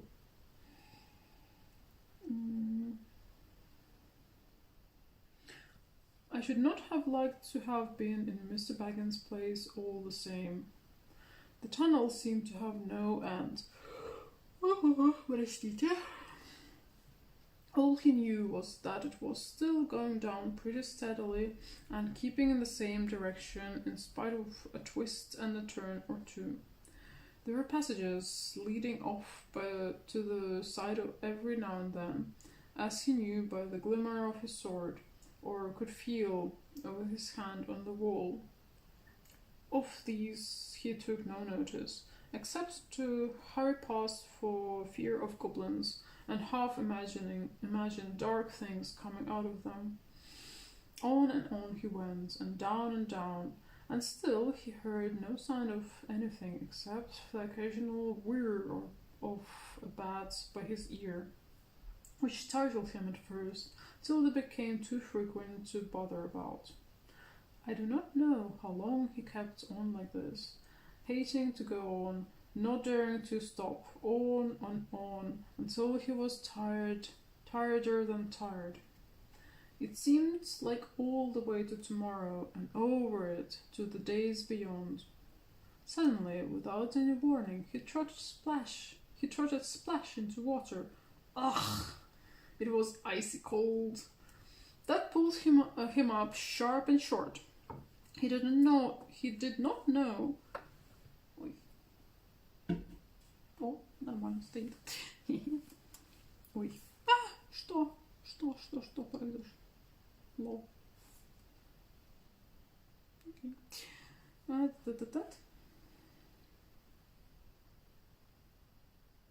Suddenly, without any warning, he trotted splash into the cold. Ugh! It was icy cold. That pulled him up sharp and short. He did not know whether it was just a pool in the path, or the edge of an underground stream that crossed the passage, or the blink of a deep, dark, subterranean lake. The sword was hardly shining at all. He stopped and could hear, when he listened hard, drops drip-dropping from an unseen roof into the water below, but there seemed no other sort of sound. So it is a pool or a lake, and not an underground river, he thought. Still, he did not dare to wade out into the darkness. He would not swim, and he thought too of nasty, slimy things with big, bulging blind eyes wriggling in the water. There are strange things living in the pools and lakes in the heart of mountains. Fish whose fathers swam in, goodness only knows how many years ago, and never swam out again, while their eyes grew bigger and bigger from trying to see in the blackness. Also, there are other things more slimy than fish. Even in tunnels and caves the goblins have made for themselves, there are other things living unbeknown to them, that have sneaked in from outside to lie up in the dark. Some of these caves, too, go back in their beginnings to ages before the goblins, who only widened them and joined them up with passages, and the original owners are still there in odd corners, slinking and nosing about. О, тут была бы аудиозапись того, как Толкин сам это читает, но, к сожалению, у меня тут файлы не привязаны. Ну ладно. Deep down, here by the dark water, lived old Gollum, a small, slimy creature. I don't know where he came from, nor who or what he was. He was Gollum, as dark as darkness, except for two big round pale eyes in his thin face. He had a little boat, and he rowed about quite quietly on the lake. The lake it was, wide and deep and deadly cold. He paddled it with large feet dangling over the side, but never a ripple did he make. Not he. He was looking out of his pale lamp-like eyes for blind fish, which he grabbed with his long finger as quick as thinking.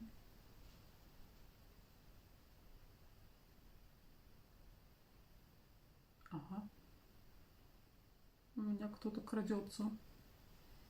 Кто-то шебуршит в моей квартирке. Ну вот.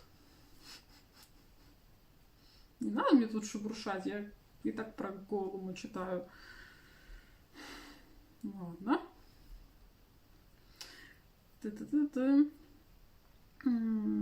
He was looking out of his pale lamp-like eyes for blind fish, which he grabbed with his long fingers as quick as thinking. He liked me too. Goblin he thought good, when he could get it. But he took care they never found him out. He just throttled them from behind if they ever came down alone anywhere near the edge of the water while he was prowling about. They were seldom They very seldom did, for they had a feeling that something unpleasant was lurking down there, down at the very roots of the mountain. They had come on the lake when they were tunneling down long ago, and they found they could go no further. Я просто реально думаю, кто же у меня там может шебуршать. Здание вроде достаточно хорошо произолировано, так что мышки это быть не должны. Это реально крипово. Окей.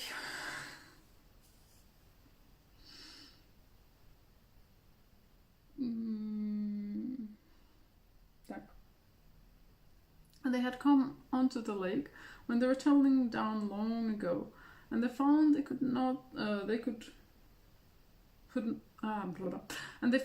go no further. So there the road ended in that direction. There was no reason to go that way unless the great goblin sent them. Sometimes he took a fancy for fish from the lake, and sometimes neither goblin nor the fish came back.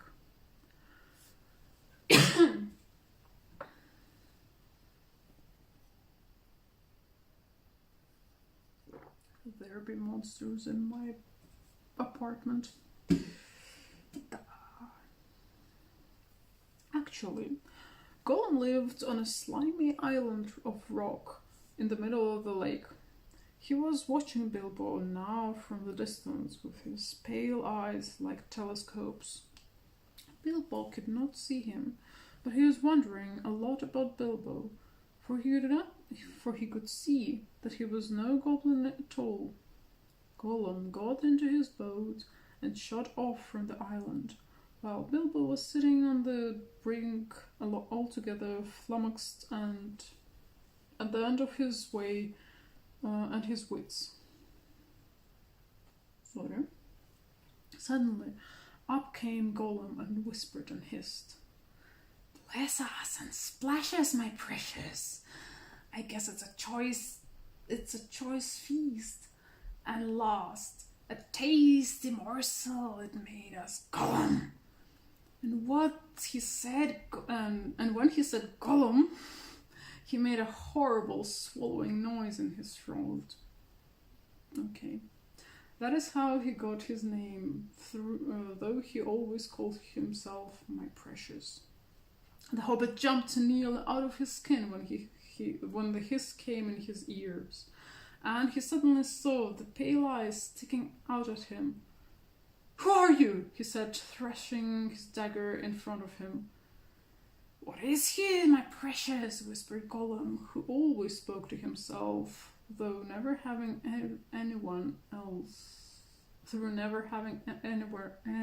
else to speak to.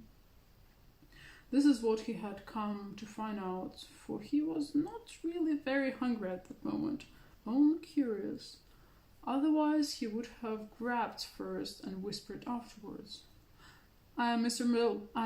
Bilbo Baggins. I have lost the dwarves and I have lost the wizard, and I don't know where I am. And I don't want to know if I only can get away. What has he got in his hands? Said Gollum, looking at the sword, which he did not quite like. A sword, a blade which came out of Gondolin, said Gollum, and became quite polite. Perhaps you sit here and chats with it, Albitsy, my precious. It likes riddles, perhaps. It does, doesn't it?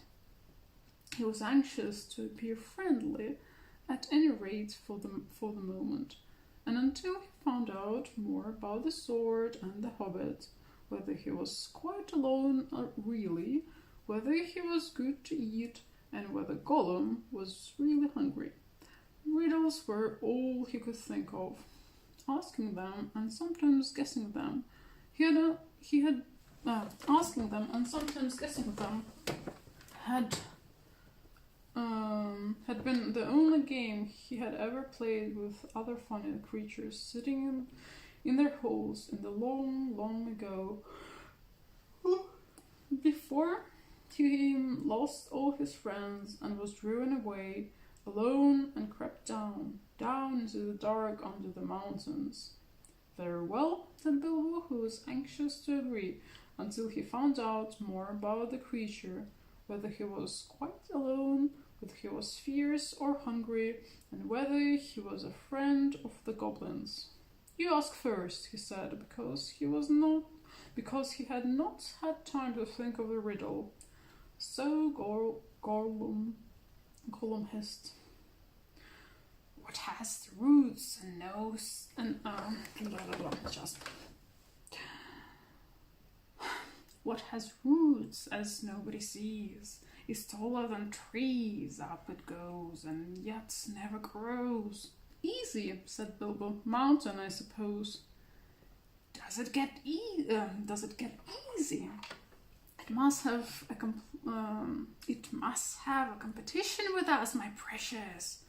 If Precious asks and it doesn't answer, we eats it up, my precious. If it asks us and we doesn't answer, then we does what it wants, eh?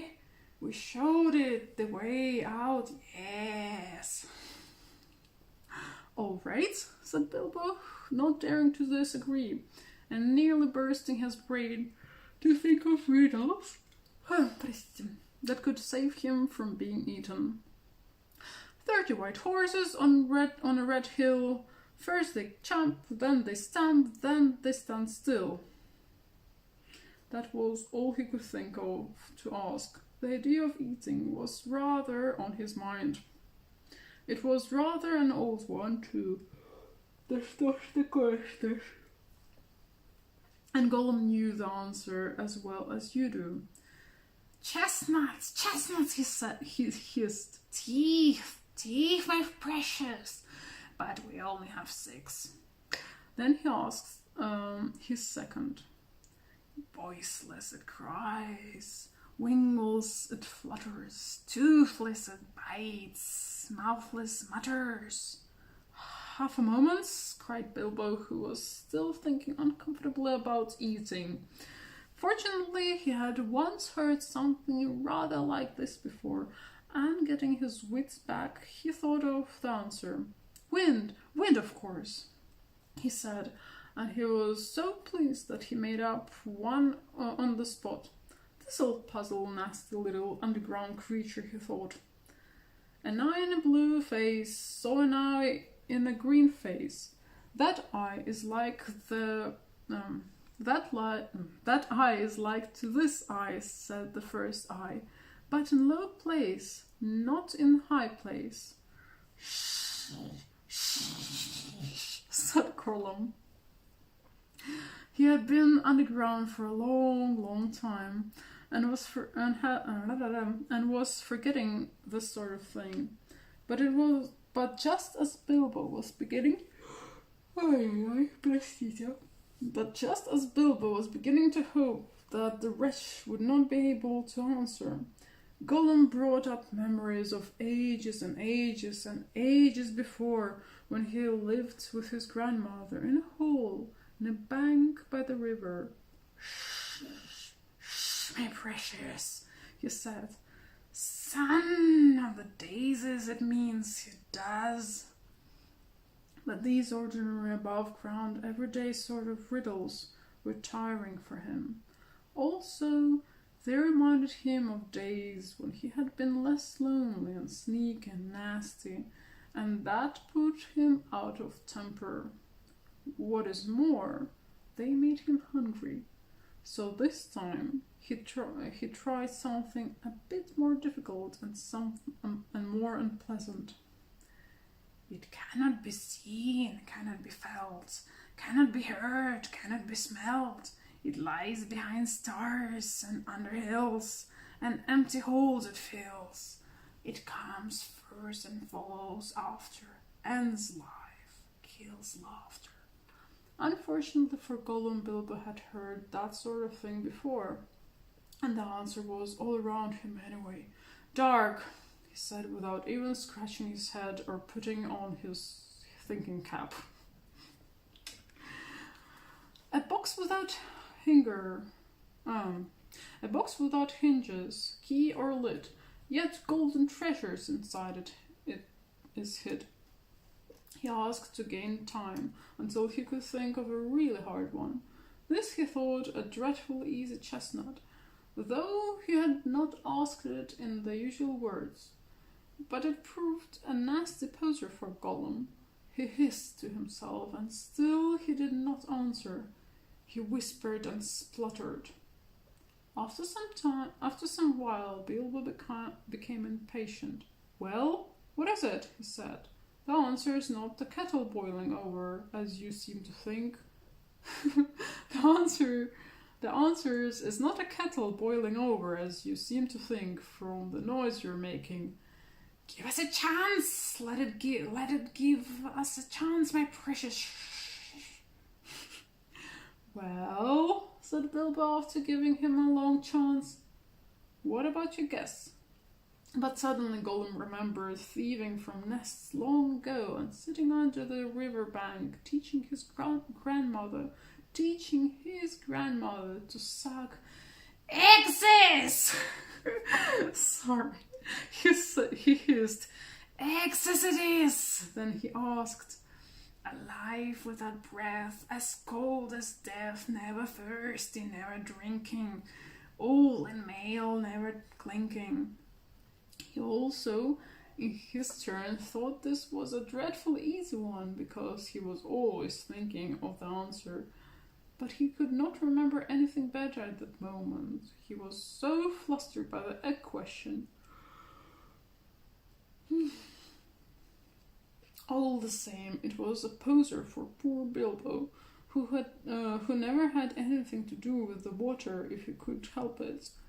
I imagine you know the answer, of course, or can guess it as easy as winking, since you are sitting comfortably at home and have not the danger of being eaten to disturb your thinking. Bilbo sat and cleared his throat once or twice, but no answer came. After a while, Gollum began to hiss with pleasure to himself. "It is nice, my precious. Is it juicy? It is scrumptiously crunchable." He began to peer at Bilbo out of the darkness. "Half a moment," said the hobbit, shivering. "I gave you a good long chance just now." "It must make haste, said Gollum, beginning to climb out of his boat onto the shore to get at Bilbo. But when he put his long webbed foot in the water, a fish jumped out of the fright and fell on Bilbo's toes. "Ugh," he said, "it's cold and clammy," and so he guessed. "Fish! Fish!" he cried. "It's fish!" Gollum was dreadfully disappointed, but Bilbo asked another riddle as quick as ever he could, so that Gollum had to get back into his boat and think. No legs lay on one leg, 2 legs sat near on 3 legs, 4 legs got some. It was not really the first time for this riddle, but Bilbo was in a hurry. Gollum might have had some trouble guessing it if he had asked it at another time. As it was, talking of fish, no legs was not so very difficult, and after that the rest was easy. Fish on a little table, man at a table sitting on a stool. The cat has the bones. That, of course, is the answer, and Gollum soon gave it. Then he thought the time had come to ask something horrible and hard and horrible. This is what he said. "This thing all things devours, birds, bees, trees, flowers, gnaws iron, bites steel, grinds hard stones to meal, slays king, ruins town, and beats high mountains down." Poor Bilbo sat in the dark, thinking of all horrible names, of all the giants and ogres he had ever heard. He had ever heard told often tales, but not one of them had done all these things. He had a feeling that the answer was quite different and that he ought to know it, but he could not think of it.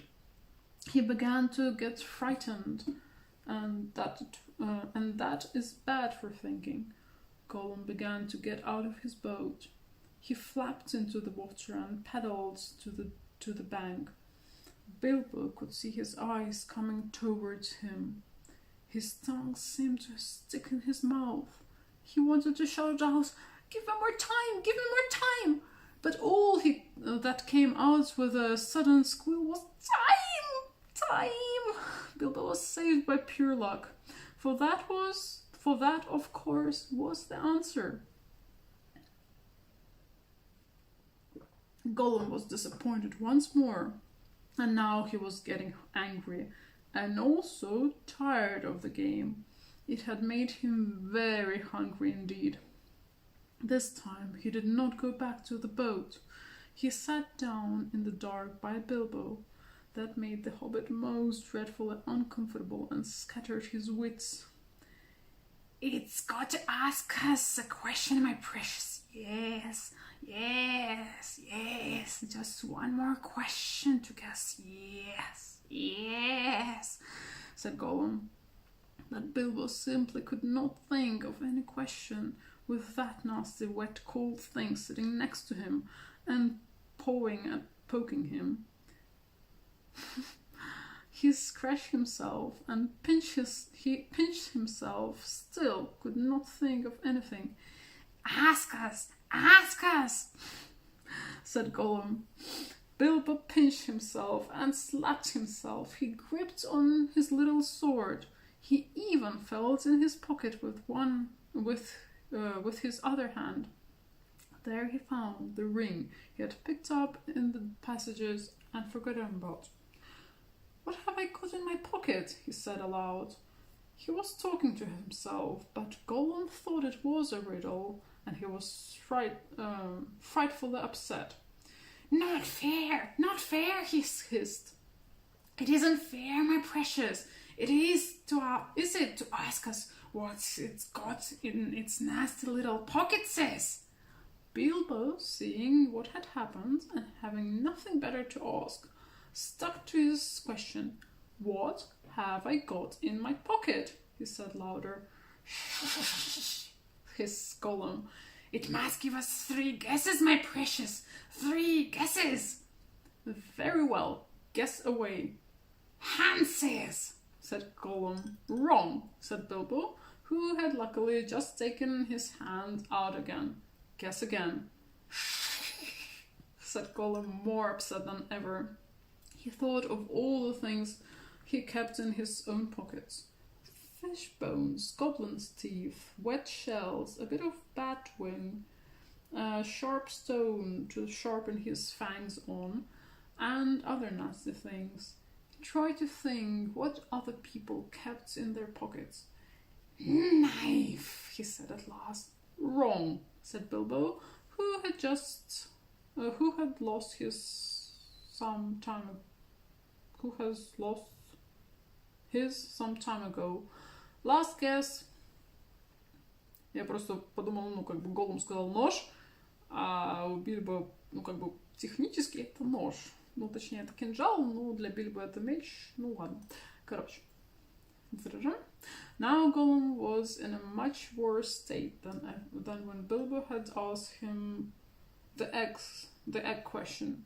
He hissed and spluttered and rocked himself backward and forward and slapped his feet on the floor and wriggled and squirmed. But still he did not dare to waste his last guess.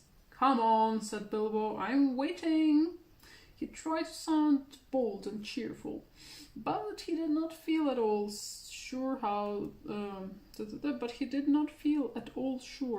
the game was going to end. whether the golem guessed right or not. "Time's up," he said. "String or nothing!" shrieked Gollum, which was not quite fair, working in 2 guesses at once. "Both wrong," cried Bilbo, very much relieved, as he jumped at once to his feet, put his back to the nearest wall, and held out his little sword. He knew, of course, that the riddle game was sacred and of immense antiquity, and even wicked creatures were afraid to cheat when they played at it. But he felt he could not trust this slimy thing to keep any promise at a pinch. Any excuse would do for him to slide out of it. And after all, that last question had not been a genuine riddle according to the ancient laws. But at any rate, Gollum did not at once attack him. He could see the sword in Bilbo's hand. He sat still, shivering and whispering. At last, Bilbo could wait no longer. "Well," he said, "what about your promise? I want to go. You must show me the way." "Did we say so, precious? Show the nasty little Baggins the way out, yes. But what has it got in his pockets, eh? Not string, precious, but not nothing. Oh no, Gollum!" "Never you mind," said Bilbo. "A promise is a promise." "Cross it is, impatience, precious," hissed Gollum. "But it must wait, yes, it must. We can't go up the tunnel so hasty. We must go and get some things first, yes, things to help us." "Well, hurry up," said Bilbo, relieved to think of Gollum going away. He thought he was just making an excuse and did not mean to come back. What was Gollum talking about? Sorry. What useful thing could he keep out in the dark lake? But he was wrong. Gollum did mean to come back. He was angry now and hungry, and he was a miserable, wicked creature, and already he had a plan. Not far away was his island, of which Bilbo knew nothing, and there, in his hiding place, he kept a few wretched oddments, and one very beautiful thing. Very beautiful. "My birthday present," he whispered to himself. Very beautiful, very wonderful. He had a ring, a golden ring, a precious ring.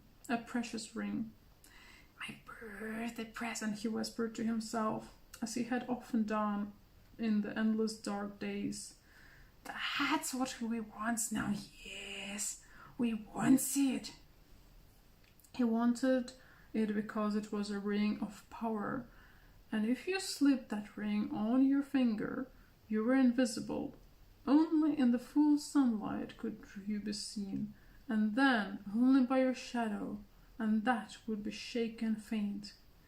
"My birthday present. It came to me on my birthday, my precious."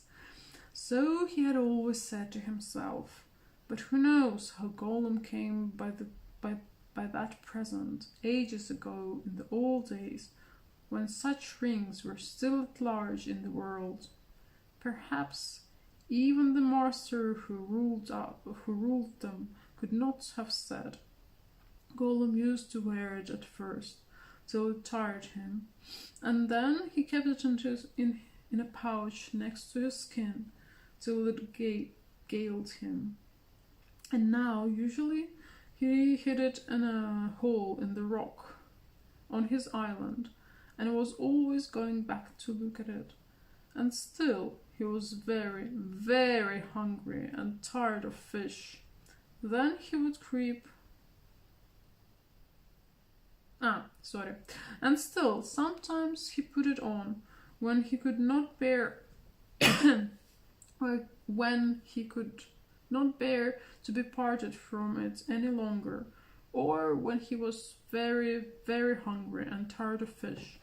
Then he would creep along dark passages looking for stray goblins. He might even venture into places where the torches were lit and made his eyes blink and smart. For he would be safe. Oh, yes, quite safe. No one would see him, no one would notice him, till he had his fingers on their throat. Only a few hours ago he had worn it, and caught a small goblin imp. How it squeaked! He still how it squeaked! He still had a bone or two left to gnaw, but he wanted something softer.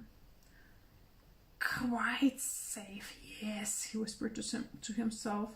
It won't see us, will it, my precious? No, it won't see us. And its nasty little sword will be useless, quite. That is what was in his wicked little mind, as he slipped suddenly from Bilbo's side and flapped back to his boat and went off into the dark. Bilbo thought he had heard the last of him. Still, he waited a while, for he had no idea how to find his way out alone. Suddenly he heard a screech. It sent a shiver down his back.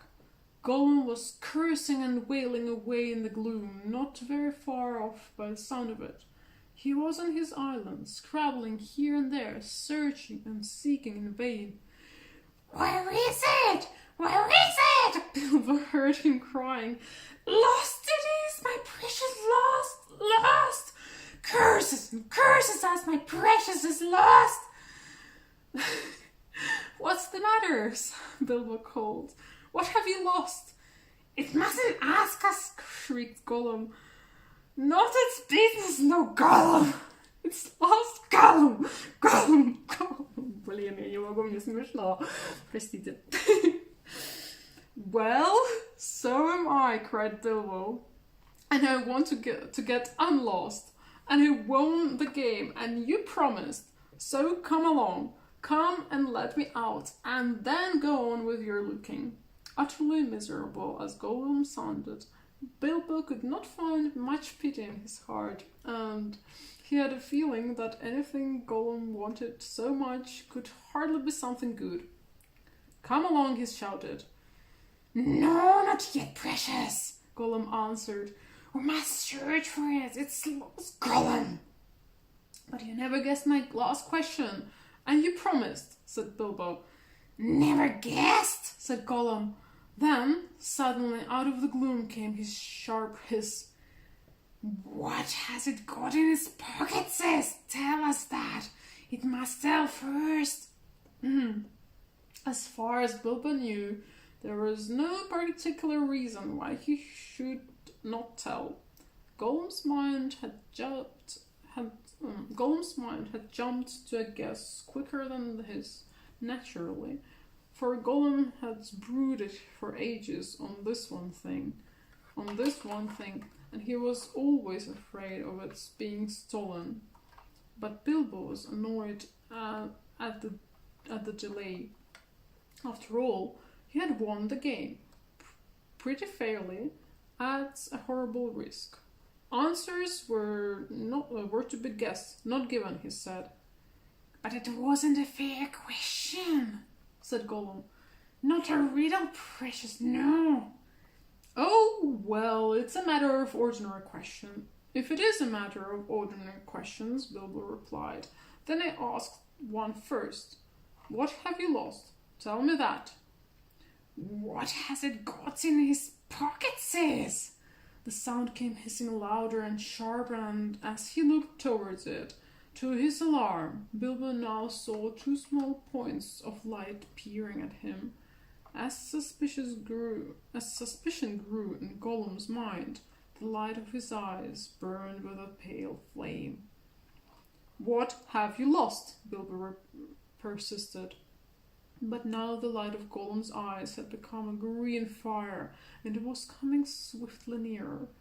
Gollum was on his boat again, paddling wildly back to the dark shore, and such a rage of loss and suspicion was in his heart that no sword had any more terror for him. Bilbo could not guess what had maddened the wretched creature, but he saw that all was up, and that Gollum meant to murder him at any rate. Just in time he turned and ran blindly back up to the dark passage down which he had come, keeping close to the wall and feeling it with his left hand. "What has it got in its pockets?" he heard the hiss loud behind him, and the splash of Gollum as Gollum leapt from his boat. "What have I wonder?" he said to himself as he panted and stumbled along. He put his left hand in his pocket.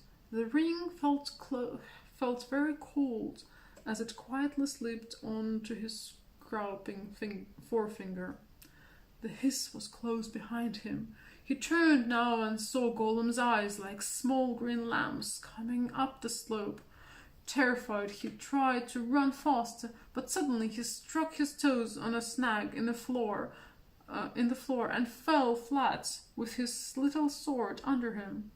In a moment, Gollum was on him, but before Bilbo could do anything, recover his breath, pick himself up, or wave his sword, Gollum passed by, taking no notice of him, cursing and whispering as he ran.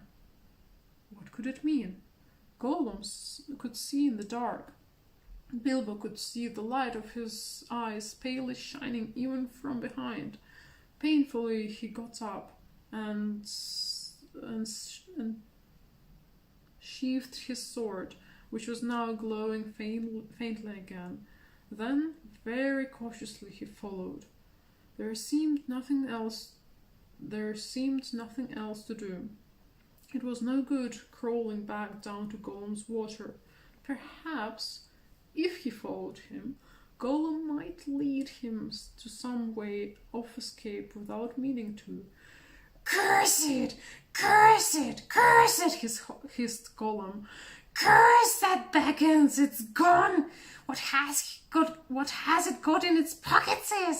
Oh, we guess, my precious!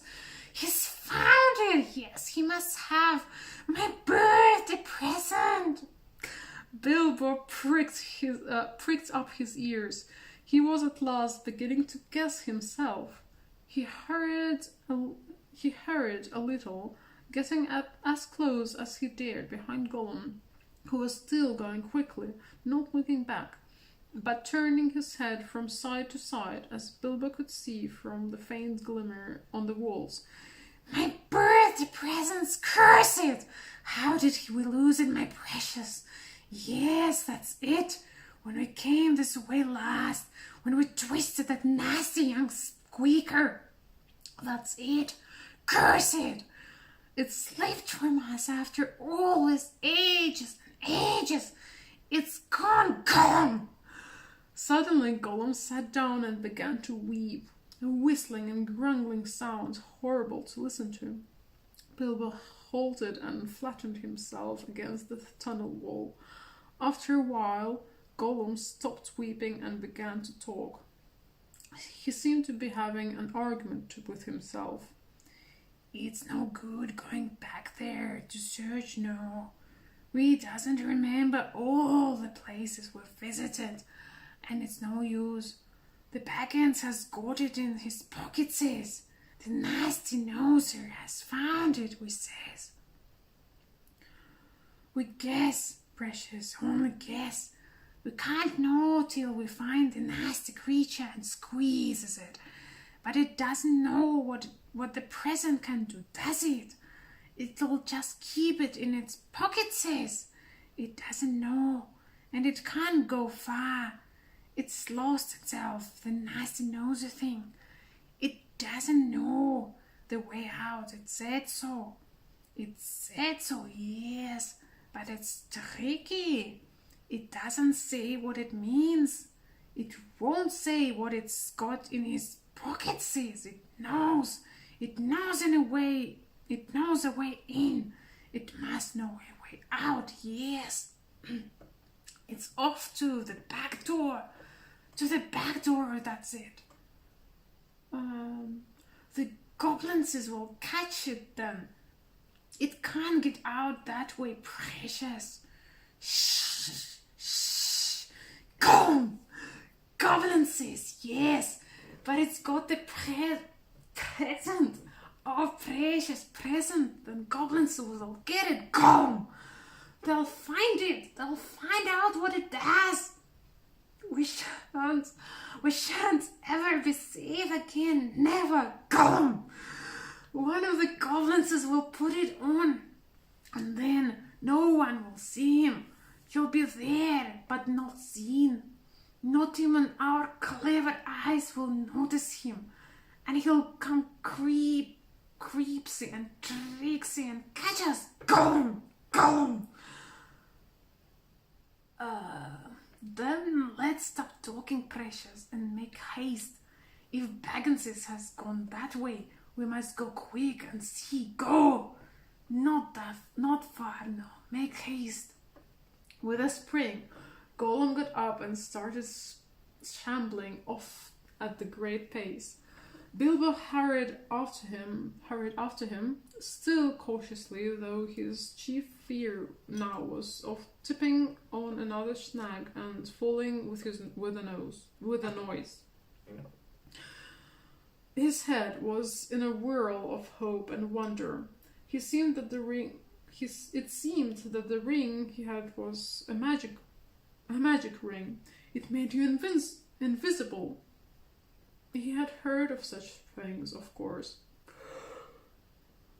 Sorry. In old tales. But it was hard to believe that he really had found one by accident. Still, there it was.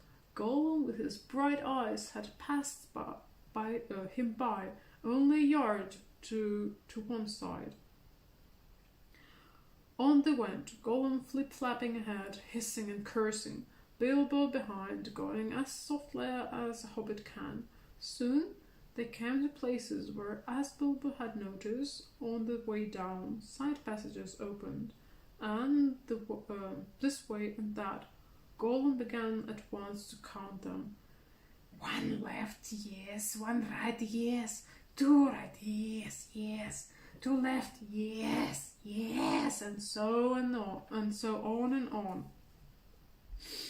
As the count grew, he slowed down, and he began to get shaky and weepy, for he was leaving the water further and further behind, and he was getting afraid. Goblins might be about, and he has lost his ring. At last he stopped by a low opening on their left as they went up. 7 right, yes. 6 left, yes, he whispered. This is it. This is the way to the back door, yes. Here's the passage. He peered in and shrank back. But we daren't go in, precious. We daren't. Goblins is down there. Lots of goblins is. We smells them. What shall we do? Curse them and crush them. We must wait here, precious. Wait a bit and see.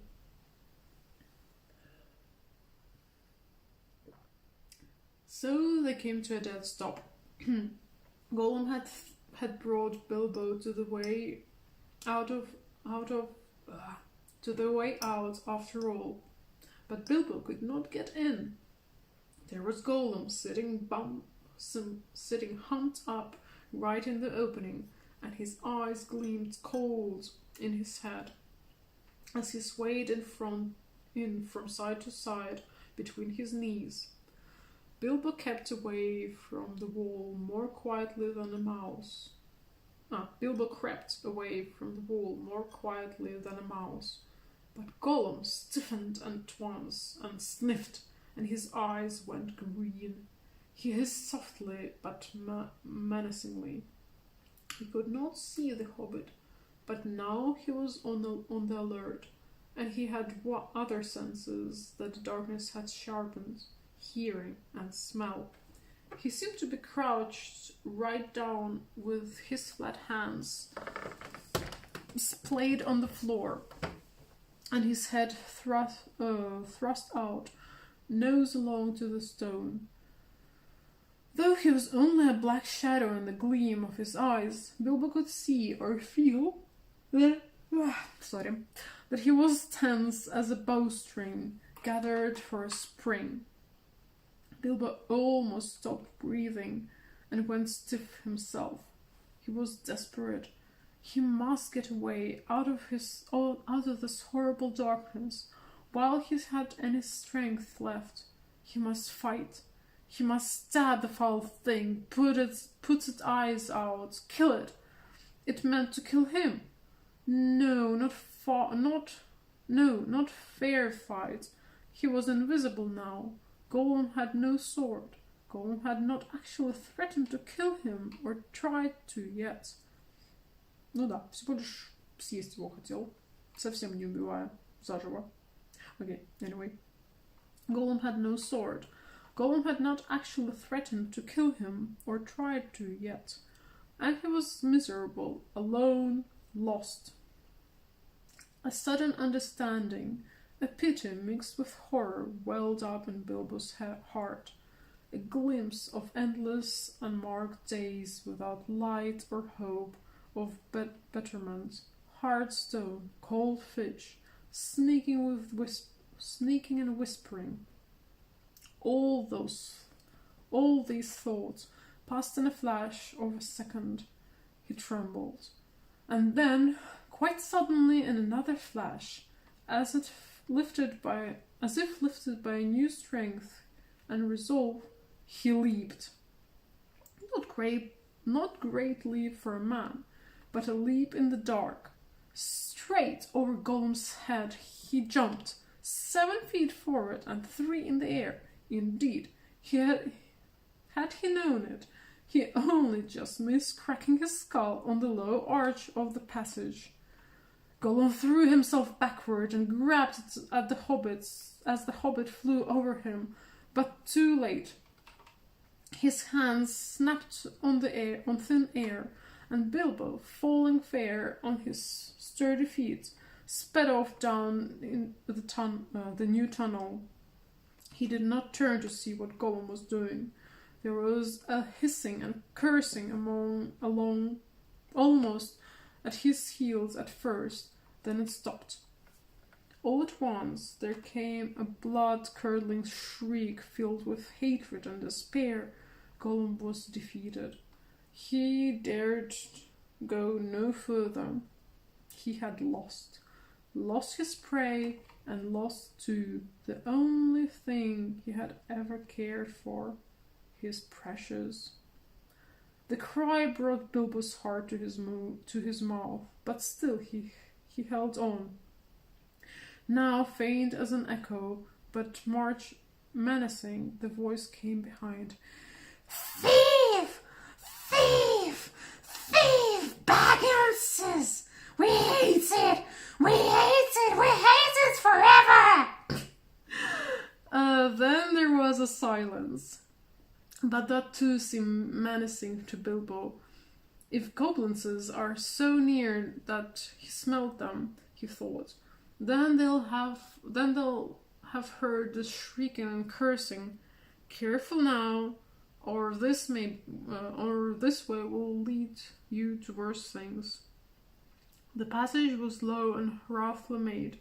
It was not too difficult for a hobbit, except when, in spite of all care, he stumbled his poor toes again several times on nasty, jagged stones in the floor.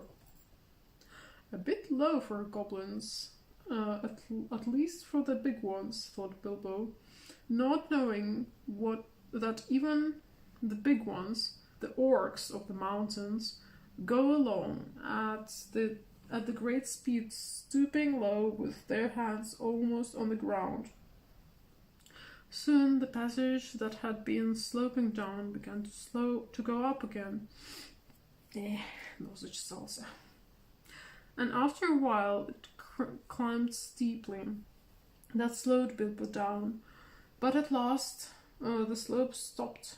The passage turned a corner and dipped down again, and there, at the bottom of the short incline, he saw, filtering round another corner, a glimpse of light, not red light as of fire or lantern, but a pale, out-of-door sort of light. Then Bilbo began to run.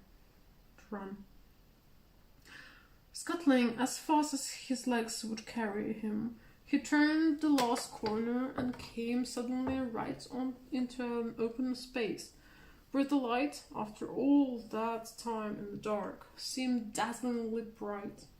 Really, it was only a league of sunshine through a doorway, where a great door, a stone door, was left standing open.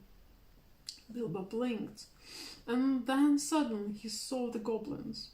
Goblins in full armor, with drawn swords, sitting just inside the door, and watching it with wide eyes, and watching the passage that led to it. They were aroused, alert, ready for anything. They saw him sooner than he saw them. Yes, they saw him. Whether it was an accident or a last trick of the ring before it took a new master, it was not on his finger. With yells of delight, the goblins rushed upon him. A pairing of fear and loss, like an echo of Gollum's misery, smote Bilbo, and forgetting even to draw his sword, he struck his hands into his pocket, and there was the ring still in his left pocket, and it slipped on his finger. The goblins stopped short. They could not see a sign of him. He had vanished. They yelled twice as loud as before, but not so delightedly. "Where is it?" they cried. "Go back to the passage!" Some shouted. "This way!" some yelled. "That way!" others yelled. "Look out for the door!" Bellowed the captain. Whistles blew, armor clashed, swords rattled, goblins cursed and swore and ran hither and thither, falling over one another and getting very angry. There was a terrible outcry to do and disturbance. Bilbo was dreadfully frightened, but he had the sense to understand what had happened and to sneak behind a big barrel which held drink for the goblins' guards, and so get out of the way, and avoiding being bumped into, trampled to death, or caught by feel. "I must go to the door, I must go to the door," he kept on saying to himself, but it was a long time before he ventured to try. Then it was like a horrible game of blind man's buff. The place was full of goblins running about, and the poor little hobbit dodged this way and that, was knocked over by a goblin who could not make out what he had bumped into, scrambled away on all fours, slipped between the legs of the captain just in time, got up and ran for the door. It was still ajar, but a goblin had pushed it nearly to. Bilbo struggled, but he could not move it. He tried to squeeze through the crack. He squeezed and squeezed, and he stuck. It was awful. His buttons had got wedged on the edge of the door and the doorpost. He He could see outside into the open air. There were a few steps running down into the narrow valley between tall mountains. The sun came out from behind a cloud and shone bright into the outside of the door. But he could not get through. Suddenly, one of the goblins inside shouted, "There is a shadow by the door! Something's outside!" Bilbo's heart jumped into his mouth. He gave a terrific squeam. Buttons burst off in all directions. He was through with a torn coat and waistcoat, leaping down the steps like a goat, while bewildered goblins were still picking up his nice brass buttons on the doorstep. Of course, they soon came down after him, hooting and howling and hunting among trees. But they don't like the sun. It makes their legs wobble and their heads giddy.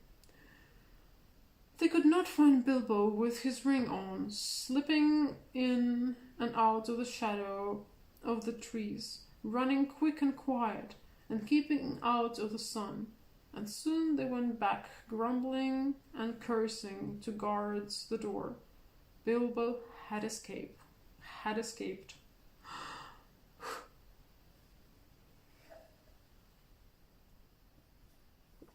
Всё.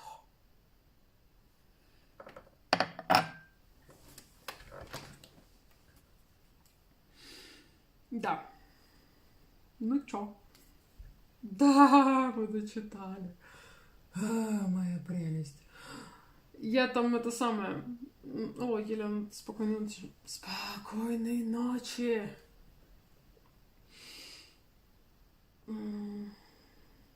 Спасибо.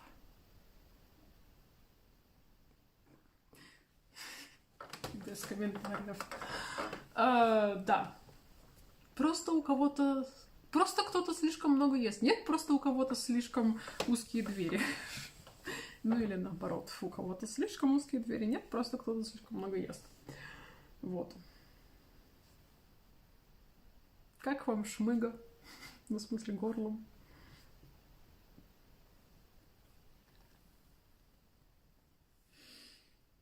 Да, пожалуйста. Я надеюсь, вам хотя бы было весело. Я не знаю, сколько вы помните из того, что... О, Евгения, здравствуйте. Да. Моя прелесть. Что я хотела сказать? Я не помню. Ну ладно. Да, горло, кстати, нормально. Все, что в нем накопилось, скажем так, решила, что ему пора покинуть мое тело. Да. Все эти голом очень помогают горлу, да. Хорошо, что мне на работе не особо надо говорить. Только в таблице втыкать. Да, спасибо. Ну да, наверное, интересно. Я, правда, конечно, не все слова знаю, как правильно читать, периодически забиваюсь, потому что, ну, кое-кто импровизирует, они готовятся к чтению, точнее как. Я готовлюсь, просто мой способ подготовки — это слушать, как читают профессионалы, пытаться запоминать, как они это читают, и пытаться повторять. Ну, то есть повторять вот сейчас, когда я читаю. Не то, что я сижу и читаю это перед... Ну да. Вот. Заранее я не готовлюсь. У меня времени нет готовиться. Вот. Так что да.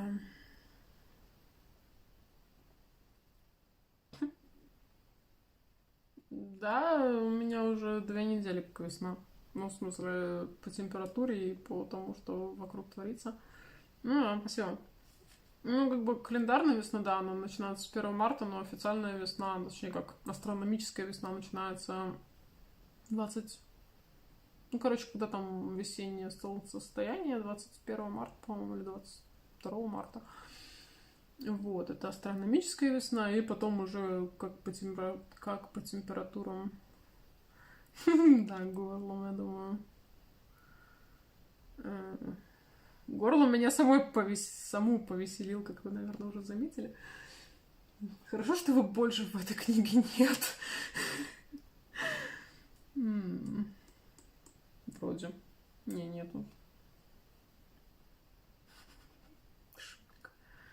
Моя прелесть. Да.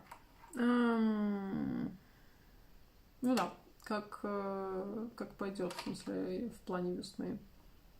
Потому что здесь, например, март может быть очень теплым, даже жарким, может быть запросто 20 градусов. Я помню, пару лет назад вообще 27 было внезапно, да, март.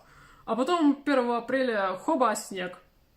То есть там, не знаю, 27 марта было 27, или 28 марта было 27 на солнце. 1 апреля снег. Ну или 2 апреля снег. Ну, в общем, да.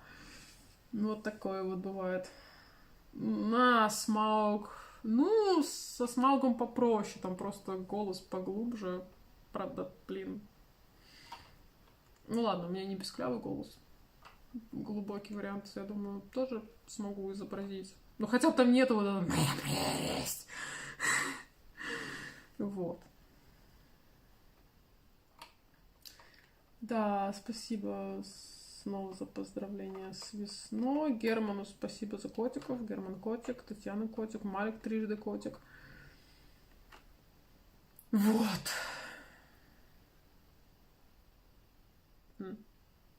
Ну, сколько? 2,5 часа читала.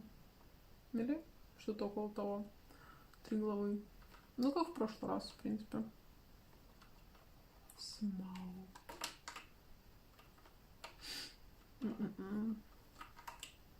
Все, я зависла. Так что давайте прощаться. Всем спасибо, что пришли послушать. Да, всем хорошего начала марта. Ну и, в общем-то, все.